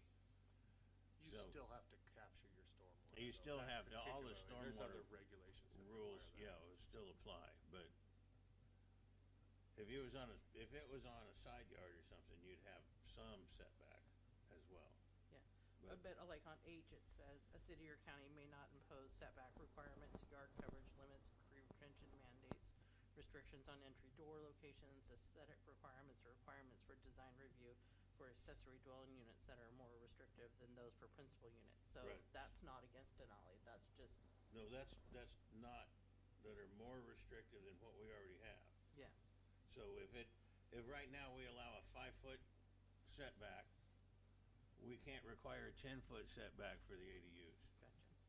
So, but it's, so our lot coverage numbers can stay the same, setback numbers can stay the same, except for alleys, and alleys that don't get snow plowed. So, And like, a question that I have as well is, can you have, not all the roads have accommodation for truly parking on both sides of the street. So, can you have coding where we choose which streets need to have off-street parking, which, or needs to have more off-street parking, based on whether or not you can actually park there. Because, for example, you go the first road to the left off of Gun Club, you can't park on the street. So like, I would assume that we need to require those ones to have parking. I've been fraught with this because, especially with a bunch of our larger lots in Old Town, CC Street, Washington Street, and the streets are undeveloped and narrow and everything, and I'm kind of curious if we would be able to have some parking deferral application or something where if in Max's case, for instance, he's got this pie-shaped lot. He wants to do 2 ADUs, one for his folks and one for a rental, but he doesn't want to have to add 4 parking spaces, 2 for his folks and 2 for his rental because of the size of the ADUs he wants to build. So there should be some kind of, you should be able to quantify that and say, because of these circumstances, my off-street parking requirements I asked to be reduced by this much. Yeah. And Well, if that was on Washington Street, it would be reasonable to say, no, you can't add cars to the side of Washington Street. There's no more room. So we could write something where we put that in a case-by-case scenario where we can take care of the people that we can take care of and we can take care of the streets we need to take care of. Is there a fee cost for things that have to go to the hearings examiner? Yeah. Because I was thinking that for some people, they can request an exception, but an exception would have to go to the hearings examiner, would it? Depends on what you're talking about. So you can get a variance for any bulk or dimensional standard. And so if it is something like a setback, you can get a variance. The question is, would parking be considered a criteria, or would it be a measurable standard? The number of parking spaces is a miracle. Yeah, there you go. Yep. So you could, and our code allows for up to a 30% variance administratively approved by staff. 3 But- instead of 4. Yeah, but when you're dealing with 1 or 2 parking spaces, any variance would automatically trigger a 50% variance maybe. Right. So it would require a hearing. It could be a hearing by us. So No, hearings examiner. And what is the cost for going before the hearings examiner? So a variance application would be $2,500 plus cost recovery. So the hearings examiner would typically between $600 and $900 for a hearing. and why can't we hear that? Because for some reason our code has the variance criteria is in the hearings examiner section. So I don't know, was that written that way before I came to the city? So, 30% still triggers a hearing? Is it a sliding scale, like if it's a 10% variance, it could be done by staff, and then like Yeah, a and 50% is the everything- hearing examiner, Yeah, something like everything up to 30 is staff. Okay. yeah, anything over 30 So plus. we write a line in there that says, except for parking Has, up to 50% can be reviewed by staff.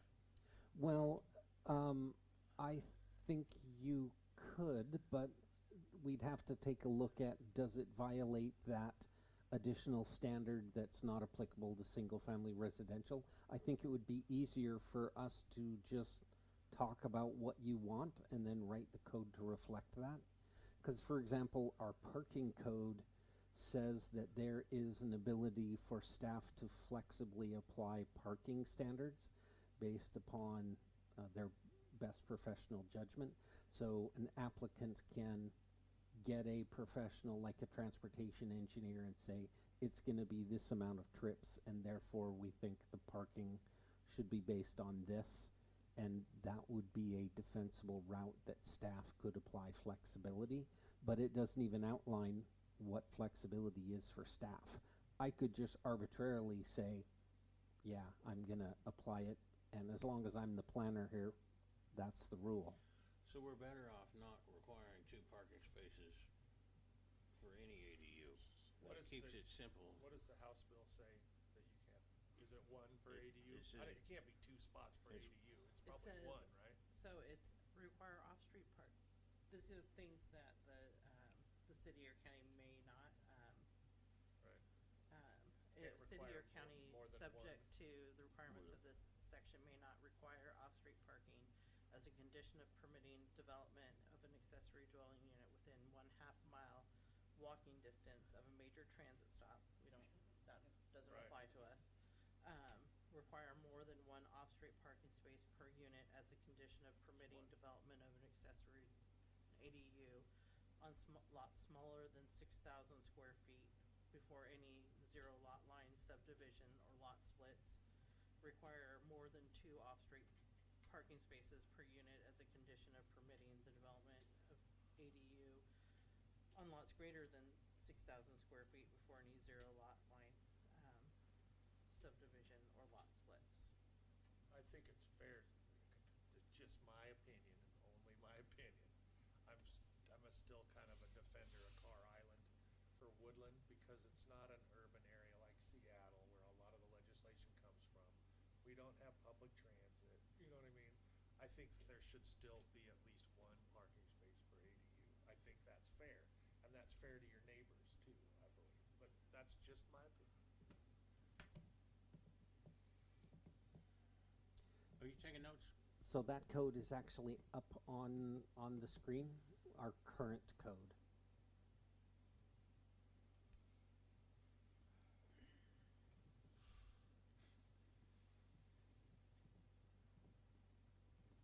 Come on up.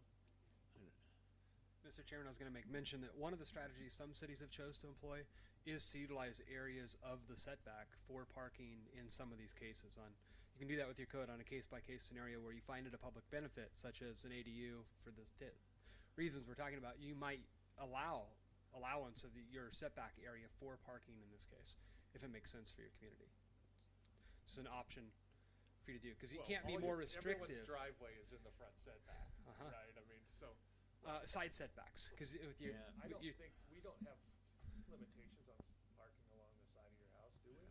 So our code actually does not permit parking in the front yard. However, it specifically says that the driveway between the garage and the street can be used for parking. And how I've applied it in this case, for example, our code says all single-family residential shall have 2 covered parking spaces, which is essentially the garage. And so if you have a double garage and you have 2 spaces in front of it, each single-family residence has 4. So in this case, like in Max's space, or Max's example, he could have the option of 2 parking spaces in the garage, and his 2 ADUs could have designated parking in the driveway, and they wouldn't have to provide additional parking in the front yard. Now you can park in the side yard and the rear yard, but not in the front yard. So If you have the footprint to do that. yes, it's Yeah. to keep cars out of the grass in front of your front door. Yeah. The other comment I wanted to add, for sake of your conversation, we'd really encourage greater flexibility if possible, whenever possible. On the topic of the size of the footprint of the unit, what we found in some communities is some people flip the role of the primary or pre-existing home with the ADU. I think Heather mentioned moving into the ADU, that's the new structure anyway, and then utilizing the other one another way. And so sometimes what we see is the ADU actually is a larger unit than the pre-existing home, and that you may find that in some of the old neighborhoods as well. And so we'd encourage flexibility in the code for that. Thank you. Yes, Max. Since my name was brought up, just a minor comment about the front yard.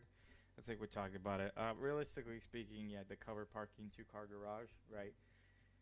In theory, my garage is filled with kids' walkers and Right. strollers. So everybody's. So, I'll give you a business card. It doesn't mean that you have to park your cars in there. It just means that you Right. could park your cars in there. I'm your guy. yeah. Yeah.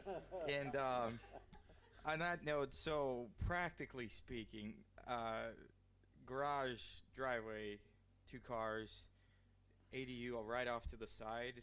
I mean, realistically speaking, it would be best if you would allow the parking on the yard, or like convert the yard into some sort of driveway space, so it keeps the cars off the street and then keeps the neighbors happy. So that's just 2 cents there. Well, now, I'm fine with widening the driveway. technically, I think that's sensible. the house that was built along Lewis River Road across from the townhomes has a parking space in front of it. It has like a weird front yard and then a parking space in front of that, as well as the parking spaces that go to the garage. Oh, is that one that the And garage there's was also across one the that's all property line? parking in front. There is no front yard.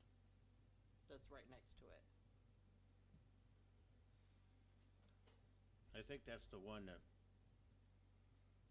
has the garage that's across the property line. I think that's what she's talking about. Yeah, and the one to the left of that as well, if you're looking at it. This one here? No.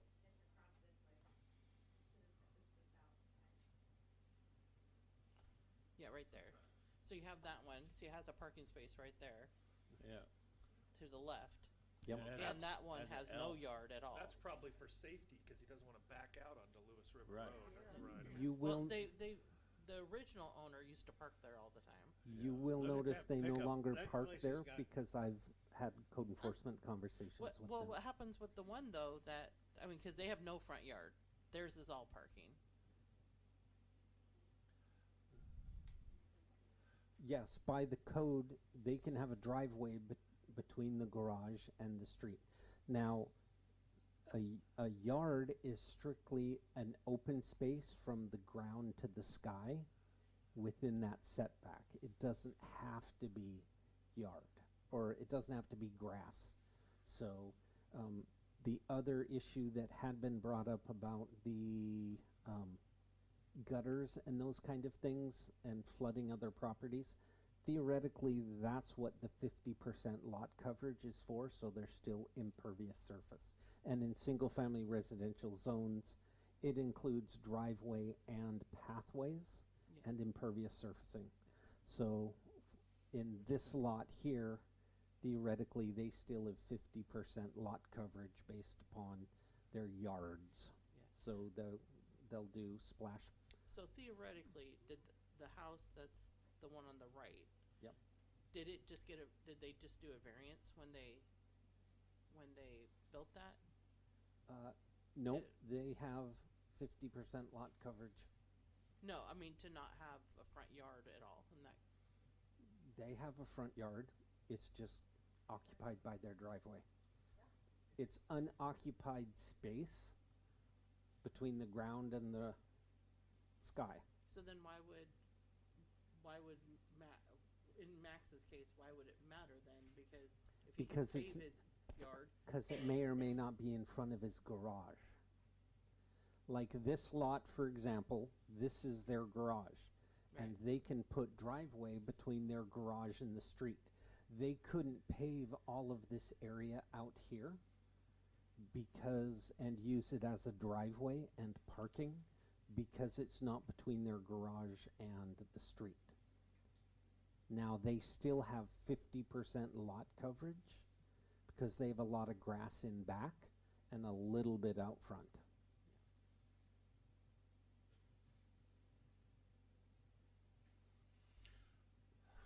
Yeah. Don't get up. Just go ahead. Yeah, okay. I have, if you guys wanna use my house as a dummy, kind of example, I kinda can show you. Yeah. We're gonna have Travis bring it up. So Travis, you can Google the 2032 Delacorte, Oh, 2032 yeah. Delacorte on maps. I guess one question is, are ADUs allowed to have garages? Yes. And I don't know if I'm I kind of ended up getting rid of mine. For now, I'm going between two ideas, but you can zoom in right now. I'm on this pie shape. I had tomatoes growing over here. But that's where the ADU is going. And so, the axis would be somewhere like right here. That's where I'd be if I were to do off-street parking. So it would be off in this direction right here. And then, I guess if like in my case, I don't know, first I contemplated putting like a garage right here. And then so that way you kind of need to have access to that garage if you have a car. So that means the front yard kind of has to go away. Maybe I could keep a sliver just to separate the two driveways. And the second off, if I don't do the garage, I still need a place to park the car outside. So I pretty much have to use this front yard here. And as an example, Travis, if you look a couple houses to the left, I think I'm not the first one to, this guy inspired me over here. This was his house, and I think he built this addition a while back. But if you zoom out, you can kind of see, like, if you don't allow access, what kind of starts happening. So, I mean, you got, people will find one way or another to kind of do this. So, Yeah. just I guess some thoughts on that, as far as. Those are nice big lots in that subdivision compared to others. well, and I think the reason why I have so many questions is because, like, you wanna make it so that people can use their property in the best that they can, but also not be, you don't wanna be the ones creating problems with your neighbors and other people as well. Where they're like, why did people allow this? Because that's literally why I joined the planning commission, because that was part of my questions. And so, like, you want to have enough regulations to make it sure that things are built so they're so you have some kind of aesthetically pleasing piece, and but not restrictive enough so that people can still meet their needs. And like, I don't want to be triggering people to have to go to a hearings examiner and paying the money to go to a hearings examiner. But like, for example, one question would be like, how big does a space have to be considered a garage? Are carports considered a garage? Because I mean, how many of the houses that were built in the 60s, they have carports instead of a garage? Can they park in front of a carport, or? So our code just requires covered parking. It doesn't qualify whether that's garage or carport. Yeah.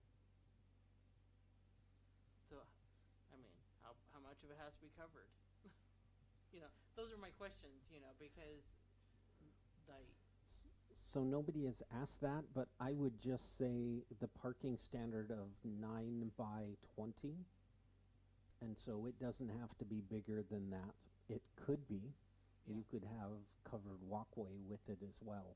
Yeah. But I mean, you could, so technically, just thinking this out, he could build an expensive pergola, which would create covered parking, and then he would be able to park in front of that ADU, correct?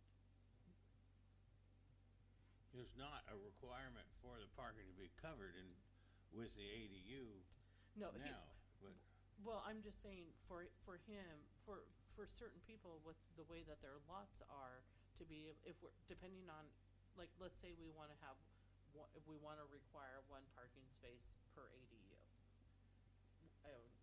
Depending on your lot size, you can require more or less, all that. But if we want to get to the one, but let's say like Max's house only has a 1-car garage, he theoretically could not then do it without having 2 spaces if he built 2 ADUs. so here's a property that recently went on the market, from what I understand, because I've had a couple calls, and you can see that it has a ton of parking space, but it's not in the front yard. Their front yard is this portion along here. Now this, theoretically, if I received a code enforcement complaint, this RV would be parked in the front yard because it's in the front yard setback. But their impervious surfacing, theoretically, they could park that RV here because it's driveway. And the fact that their garage is here, they can park as much as they want on the property, just not in the front yard setback. What's your front, do you have a setback like Clark County for the living space and then a separate one for the garage, or do you just have a single? Single. Is it 20 feet? Yep. I thought there was 25 coding, feet depending on the zone. I thought there was coding that your RV couldn't be visible from the street or some weird thing like that. It used to be enforced 15 years ago. I don't know that off the top of my head, but I don't know that I've looked at that in a long time. Can we go back to the list and, Sure.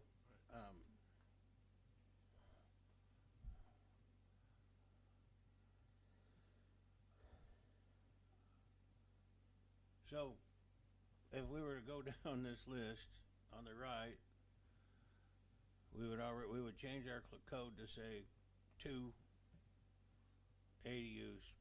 Instead of 1. So we would change that number to a 2. So we know we're gonna do that. Yep. Owner occupancy, we're gonna eliminate that. Reduced parking requirements, we decided we're just gonna go with 1 off-street parking per ADU and some sort of variance measure in whole numbers.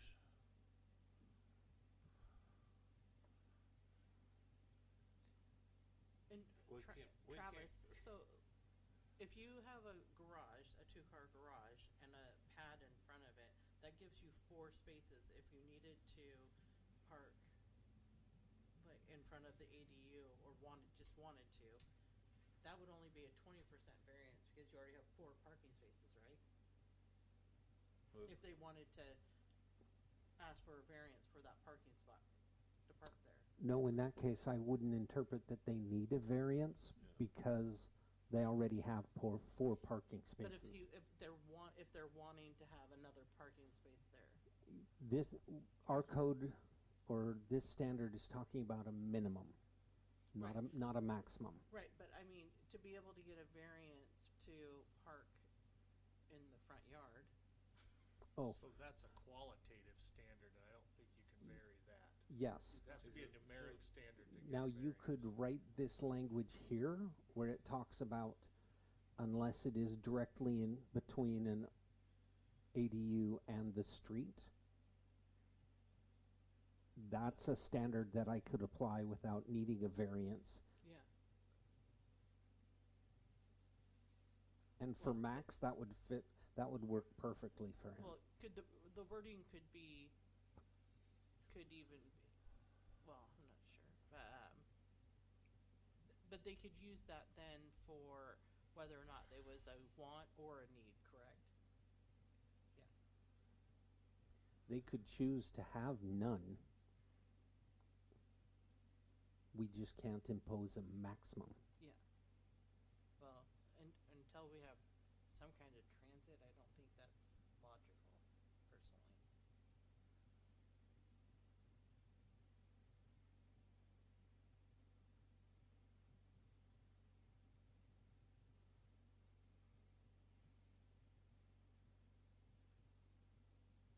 No split screen tonight, kids. All right. Size and design standards. Let's, You want to look at those? so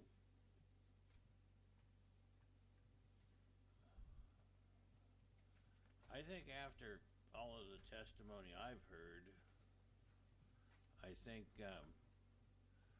we should let the lot coverage standards depict the size standards.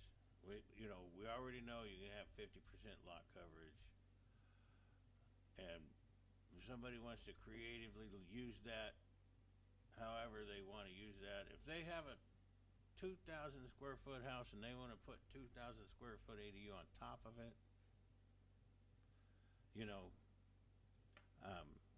but after what we've heard from different people, I think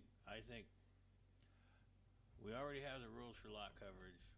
We'll keep the rules for lot coverage. You got something to say, but that's my thoughts there. If you're,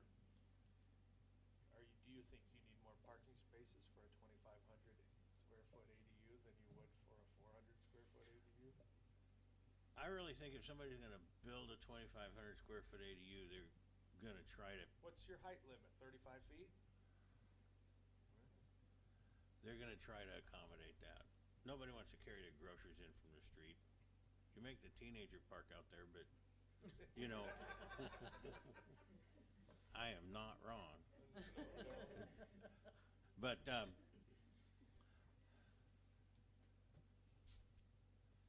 I think some of this is economically going to handle itself. So I mean, they could build a 4,000 square foot ADU, and that's the primary residence. The other one becomes the ADU. What's the we shall not prohibit square footage from the House bill? It says you can't make it less than 1,000. We can't hold them under 1,000. Okay. So we have to redline that. They could choose to build a smaller one, but we can't prohibit it, is what you're saying, right? Right. think I'd be okay with allowing more than 1,000, you know, knowing that, like you said, that the lot coverage would limit some of that. But We have to remember, I don't know. the goal is here is affordable housing and economically driven, you know. What do you like? What do you like? 2,000, 1,500? I wouldn't want to go over 2,000 on the ADU. I think it depends on the property. I mean, yeah, it depends on the property. I live on an acre and still live in the city. I'd want more parking for a 2,000 square foot ADU than one space. But that's just me. I mean, that's the hard part is, On that note, real quick, if you're building a 2,000 square feet, do you think they would incorporate like a garage into it or something? It'd be cool if they did. I don't want the parking on the street is what I'm getting at. Yeah. Right.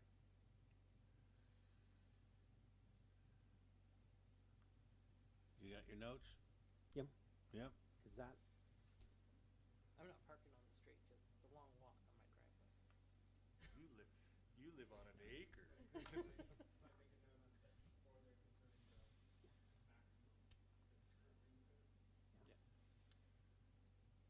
yep, I would do that cleanup, yeah. I put both notes on the wrong one, yeah, sorry. Yeah. But I get you. Let's go. It's only because I've lived here a long time. Okay, back to. Flip it. We are moving down the list, though. That's,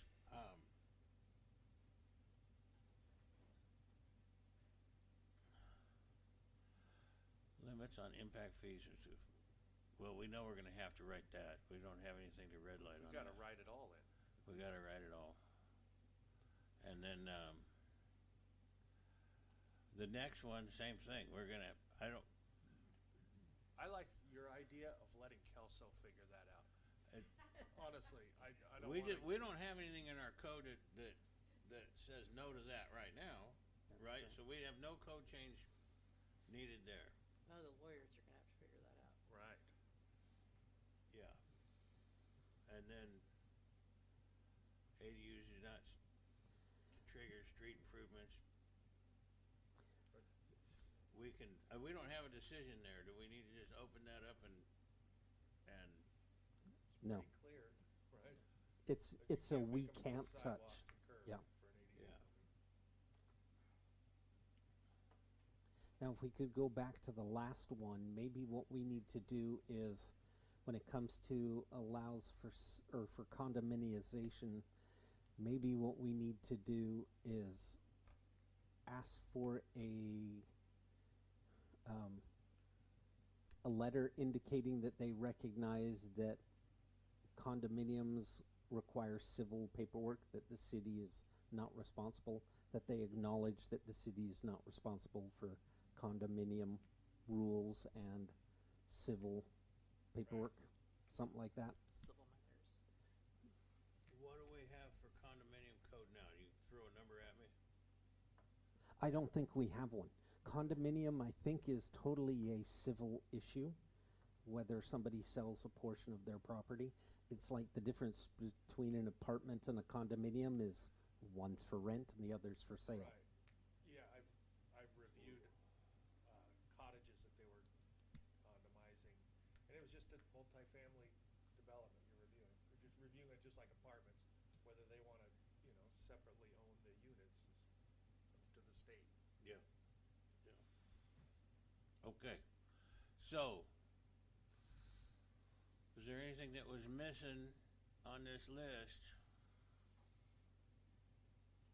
Didn't we have to decide about whether or not we were gonna allow ADUs in the mobile home areas? Isn't that one of the things It's- you said we needed to? You'd The have to only have thing you'd have to have a single-family residence in order to have an ADU. Well, a mobile home is considered a single-family residence. The mobile I home thought. park is not a primary dwelling unit. It's a transitory or whatever. I'm temporary just stay. bringing it up because Travis had said something the last couple meetings. Well, he just said that it would change the density if we wanted to change the density allowances for the mobile home parks, and I looked at them on Google Earth, and there's no change in any density on the, they're full. Yeah. So it's not Well, really, the 50% of the property, well, I'm not even sure how they would do that. There are no, It's okay, Because I'm they don't have sorry, the property. in my mind, I kept picturing an RV park, not a No. mobile home park. I see what you're saying now. I apologize, I misunderstood that question entirely. so there are But no mobile home spaces that are not currently more than 50% lot or space coverage. But which, could someone take one of the spaces and try to put two tiny homes on there? I suppose you could. I don't see a space, they barely have space for a car. No, let's say somebody wants to remove their mobile home and put three tiny homes on there. Well, that would be the park that does it. And, Seems like the park would have their own rules. Yeah. and, yeah, they would have their own rules, and, Yeah. But if the owner of the park wanted to do it, to charge 3 rents instead of 1, I don't see where there's really,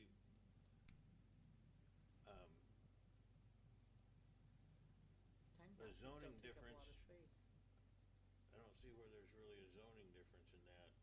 It's just, like if you went from one big trailer to 3 little trailers, I think the guy has the right to do that in his, well, if he's gonna be able to get fire permits and all the other stuff that goes along with mobile home parks. Travis, you do know. you consider a manufactured home park to be multifamily or single family? That's probably the. It is like, for example, 369 Gun Club is zoned multifamily, Okay. and the density limit would be different, but they do allow single-family homes, so theoretically they could remove and replace Okay. with Yeah, they're ADUs. still held to density though, gotcha, Yep. okay. Was that the same thing for 2009 Lewis River Road across from? That is high-density residential, yes. Would you do a site plan review on that to allow that, instead of just a building permit? So that would be regulated under a manufactured home park, and they could get a site plan, 'Cause that and would be they the could, vehicle. they could replace those with tiny homes Right. and not have to call them ADUs. It wouldn't just be It a would be a simple building permitted- permit like it Yep. would in a single family then? With the site plan, yes, that's correct. They could do that. Different process, but Right. same outcome. Okay, We got it all figured out? I think Move we've, that we we wrap don't- it up. we don't need a motion. Travis, We- would you be able to pull up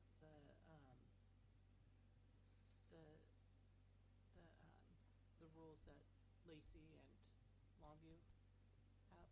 I could. Like, not now, but can you Oh. get them to us? Yeah. I don't need it now. I need time to read it.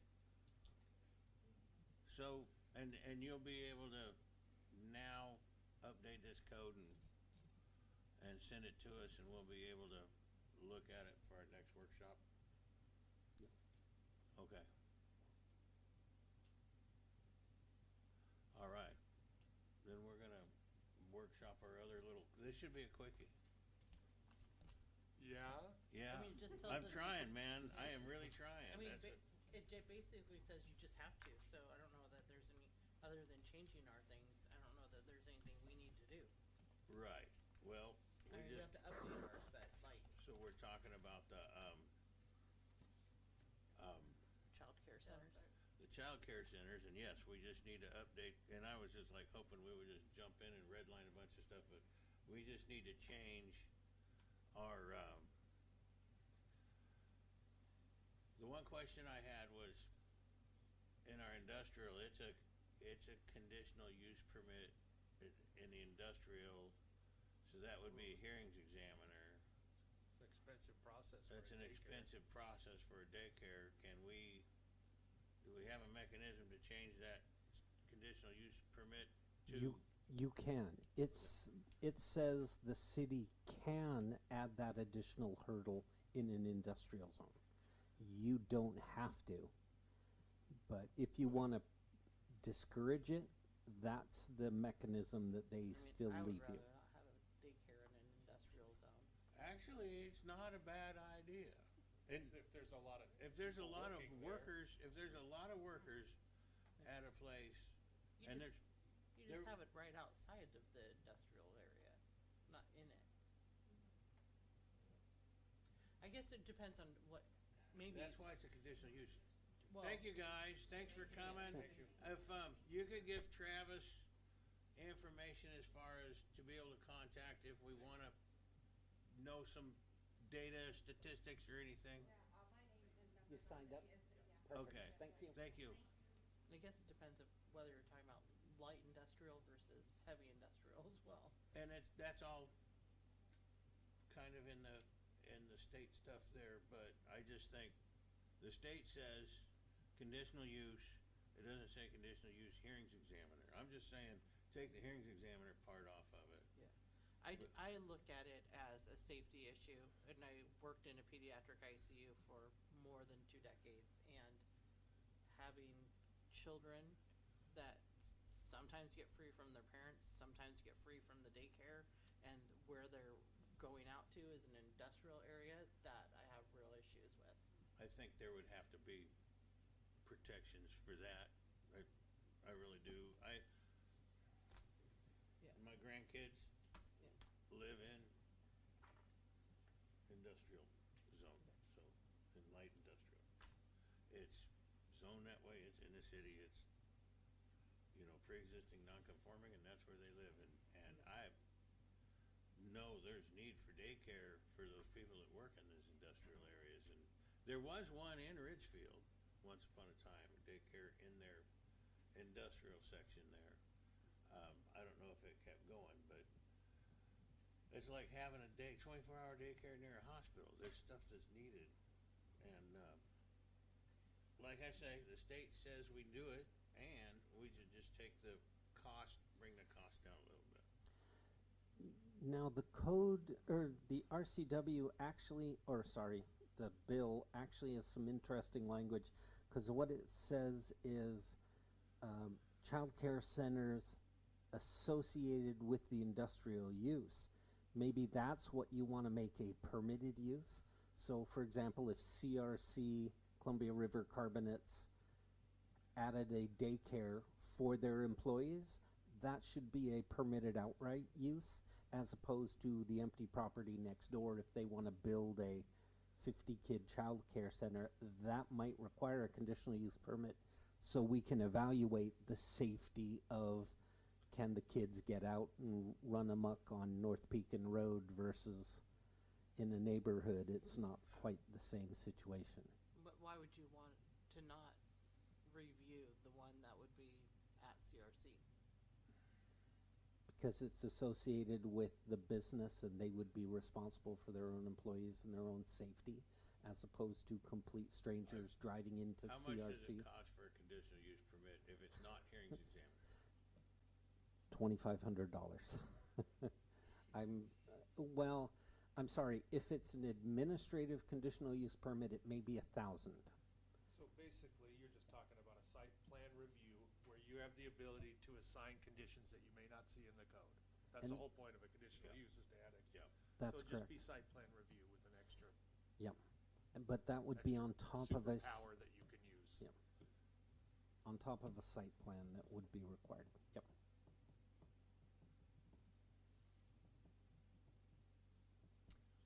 I'm not for it. Yeah, I am not saying that you don't have kids that, because they've grown up there, but it is a very different situation from kids who may be coming from somewhere they live upriver and they roam free all day and they're used to just going outside, or kids with autism or any other thing, and It's some of that's up to the parent to place their kid properly, but, so picture, for instance, Ridgefield, you're going through the new parkway there at Ridgefield, and there's a licensing, there's like a multi-tenant building in there that does driver's licensing. You know where I'm talking about there? In the middle of that industrial, there's a multi-tenant building, and I think there might even be a coffee shop. There's the licensing office. It's almost more commercial, but it's in the industrial area, and it would be just as suitable as the daycare center that's on Belmont Loop. You know, that kid can get to the road pretty quick or whatever too. So it's, you know, really there's case by case scenarios, but I can see where it would fit in. It's not a bad thing in industrial area. This just happened recently. A child got out of the daycare of the Promise Church. Yep. And the police found him walking down Lewis River Road. So. Yeah. It happens. I'm just saying there's daycare centers that are closer to more traffic than in some of the, you know, industrial areas. So. Yeah. So, I mean, there's just a lot of things. It's not just traffic. There's retention ponds. There's all kinds of things, and that's not something I would ever likely change my mind on. But that's me, and that's taking care of the kids who have died in those situations. So do you want to keep it inexpensive? Yeah. Okay. I mean, we don't have to allow it at all. I think we do. No, not in industrial. You don't have to allow it in industrial. No, I think you do. I thought it was Okay. everywhere but industrial. Code cities and towns must allow childcare centers and the conversion of existing buildings for use as childcare centers as an outright permitted use in all zones except industrial and light industrial and open spaces. All right. We don't have to, but our current code allows it under a conditional use permit, which I think Whitney is fine with because you want that extra level of scrutiny, correct? I would rather. Or you'd rather just not have I'd it at all? rather not have it in industrial. That, I'm only one person, there's 5 people here. No, I That's don't. me. I don't, no, yeah, no, that's Dave, why we're all sitting here for opinions, did right? you read it as it has to be or not?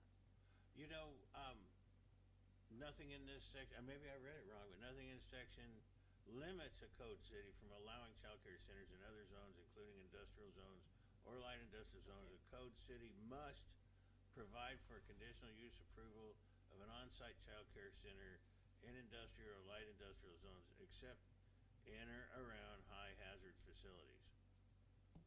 So, we must provide for a conditional use approval of an on-site childcare center. So that doesn't mean a public one, that means a on-site one.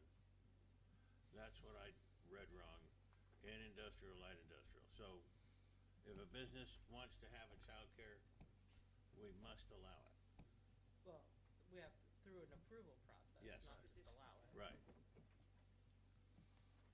So we'll write that code that way. On-site. In heavy industrial or light industrial or both?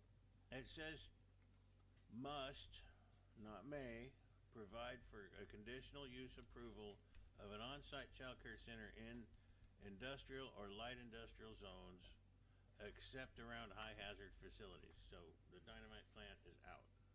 Well, I guess you have to, what, do they define what a high hazard is? That's part of the conditional use permit that has to be, the state doesn't define it, no. I'm assuming that that would be a hazardous building code occupancy rating, because there's a hazardous storage occupancy, Yeah, hazardous fire- material. Fire department has all those codes. I can look into that and get you that answer. Okay, so are you able to, man, my eyes are going wild tonight. You able to redline enough code there to, oh, that helps. We know we need to change it in those. we're gonna change our code to make it only on-site. No code change needed there. Okay, so you can give us some red lines next time we come, and we can probably be done with it. Okay. And the reasonable conditions, I wanted to show you the conditions that we already have in our code. They're probably kind of lame, but it basically says you have to have a state license, duh. Comply with fire and building code, duh. Conform to lot size, building size setbacks, duh. Otherwise the building wouldn't have been there in the first place. Comply with applicable provisions of the sign code, duh. And make no structural or decorative alteration which would alter the single-family residential character. And in this case, this is for That's single-family family ones. residential, but This isn't yeah. commercial, this is the family daycare, which is just. But under small. under this ordinance, there's no longer a differentiation between a residential family care. It's now child care facility. Oh, really? So there's no, for commercial ones, there's no requirement for play area and stuff? That is a state licensing issue. And from our point of view, whatever you do to get a state license, that's entirely up to you. It's like food carts. As long as you get a health district food handler's card and they approve your cart, I don't go and inspect their health standards. So it says code cities may impose reasonable restrictions on the permit, including pickup and drop-off areas, which I think, you know, in our LDR codes, we already have lot coverage, and they have to meet that lot coverage. But then in the drop-off and pickup areas, that does. We should have something in there that requires that, because just picture that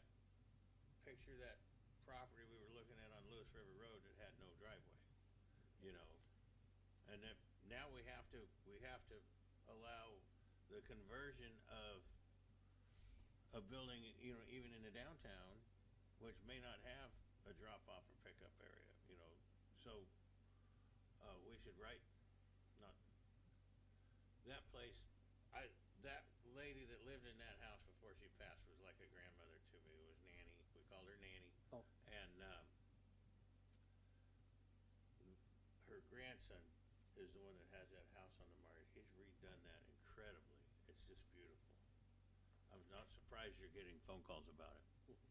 But so I think we have to address the drop-off and pickup areas criteria. We can look at some stuff and bring it back. I don't want to stretch this out any longer than we have to. It's gone longer than I wanted it to already. And I'm getting the evil eye from Cliff.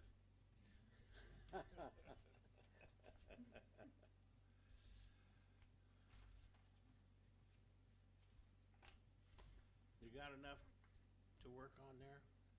Yep. Does everybody feel like we covered it good?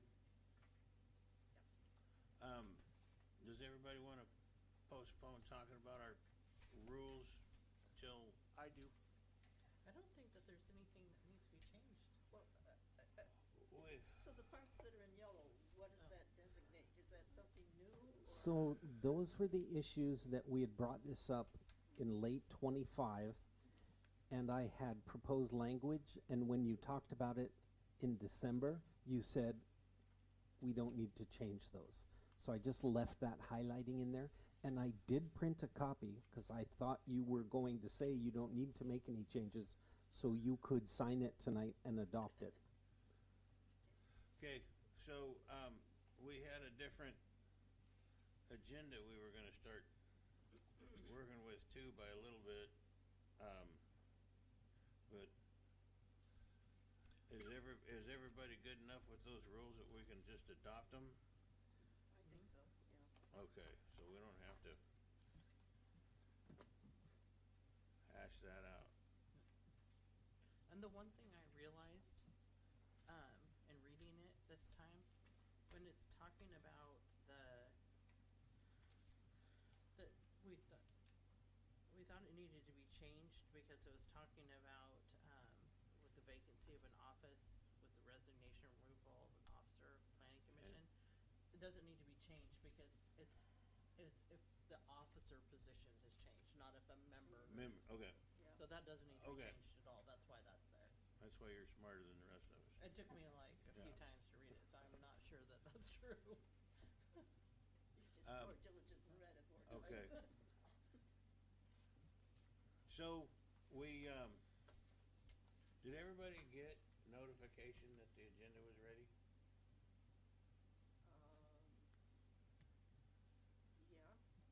You I got it? sometimes do. I didn't look this time. I just went on look the up, I just go website. to the website when I know that's kind of getting close to. the Actually, planning there was commission.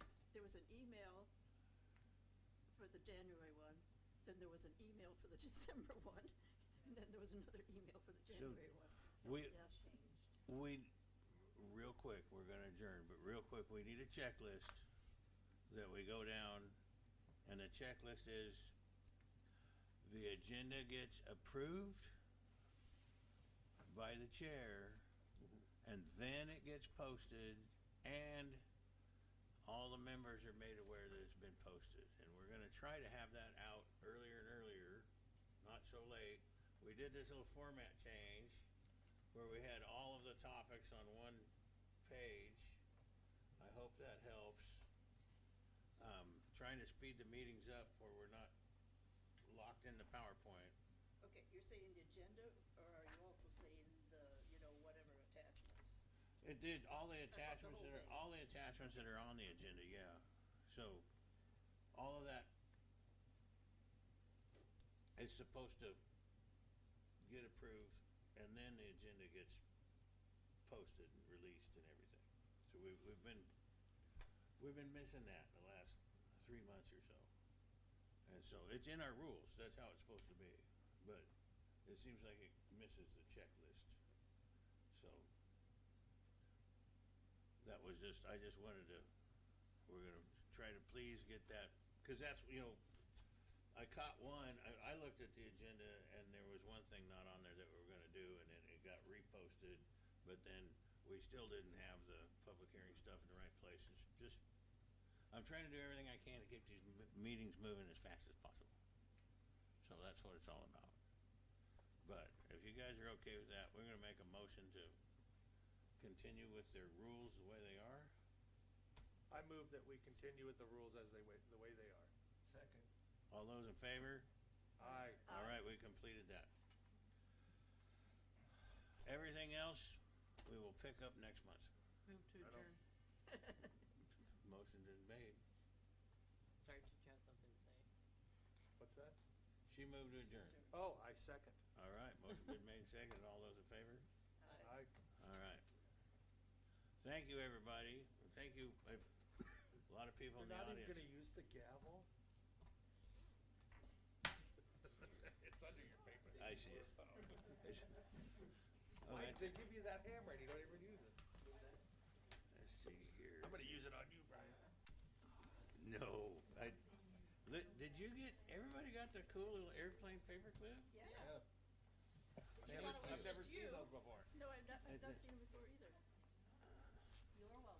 That's your tax dollars at work right there. That was a Christmas gift. That was a Christmas gift? You want them back?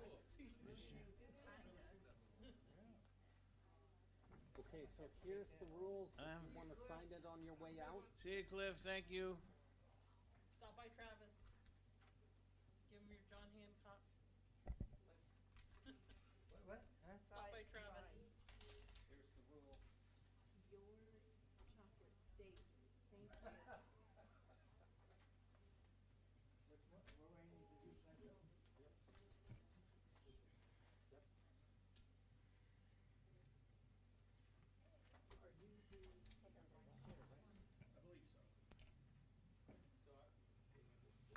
So we didn't have the crackling sound tonight. I know, I think they replaced some stuff. What's that?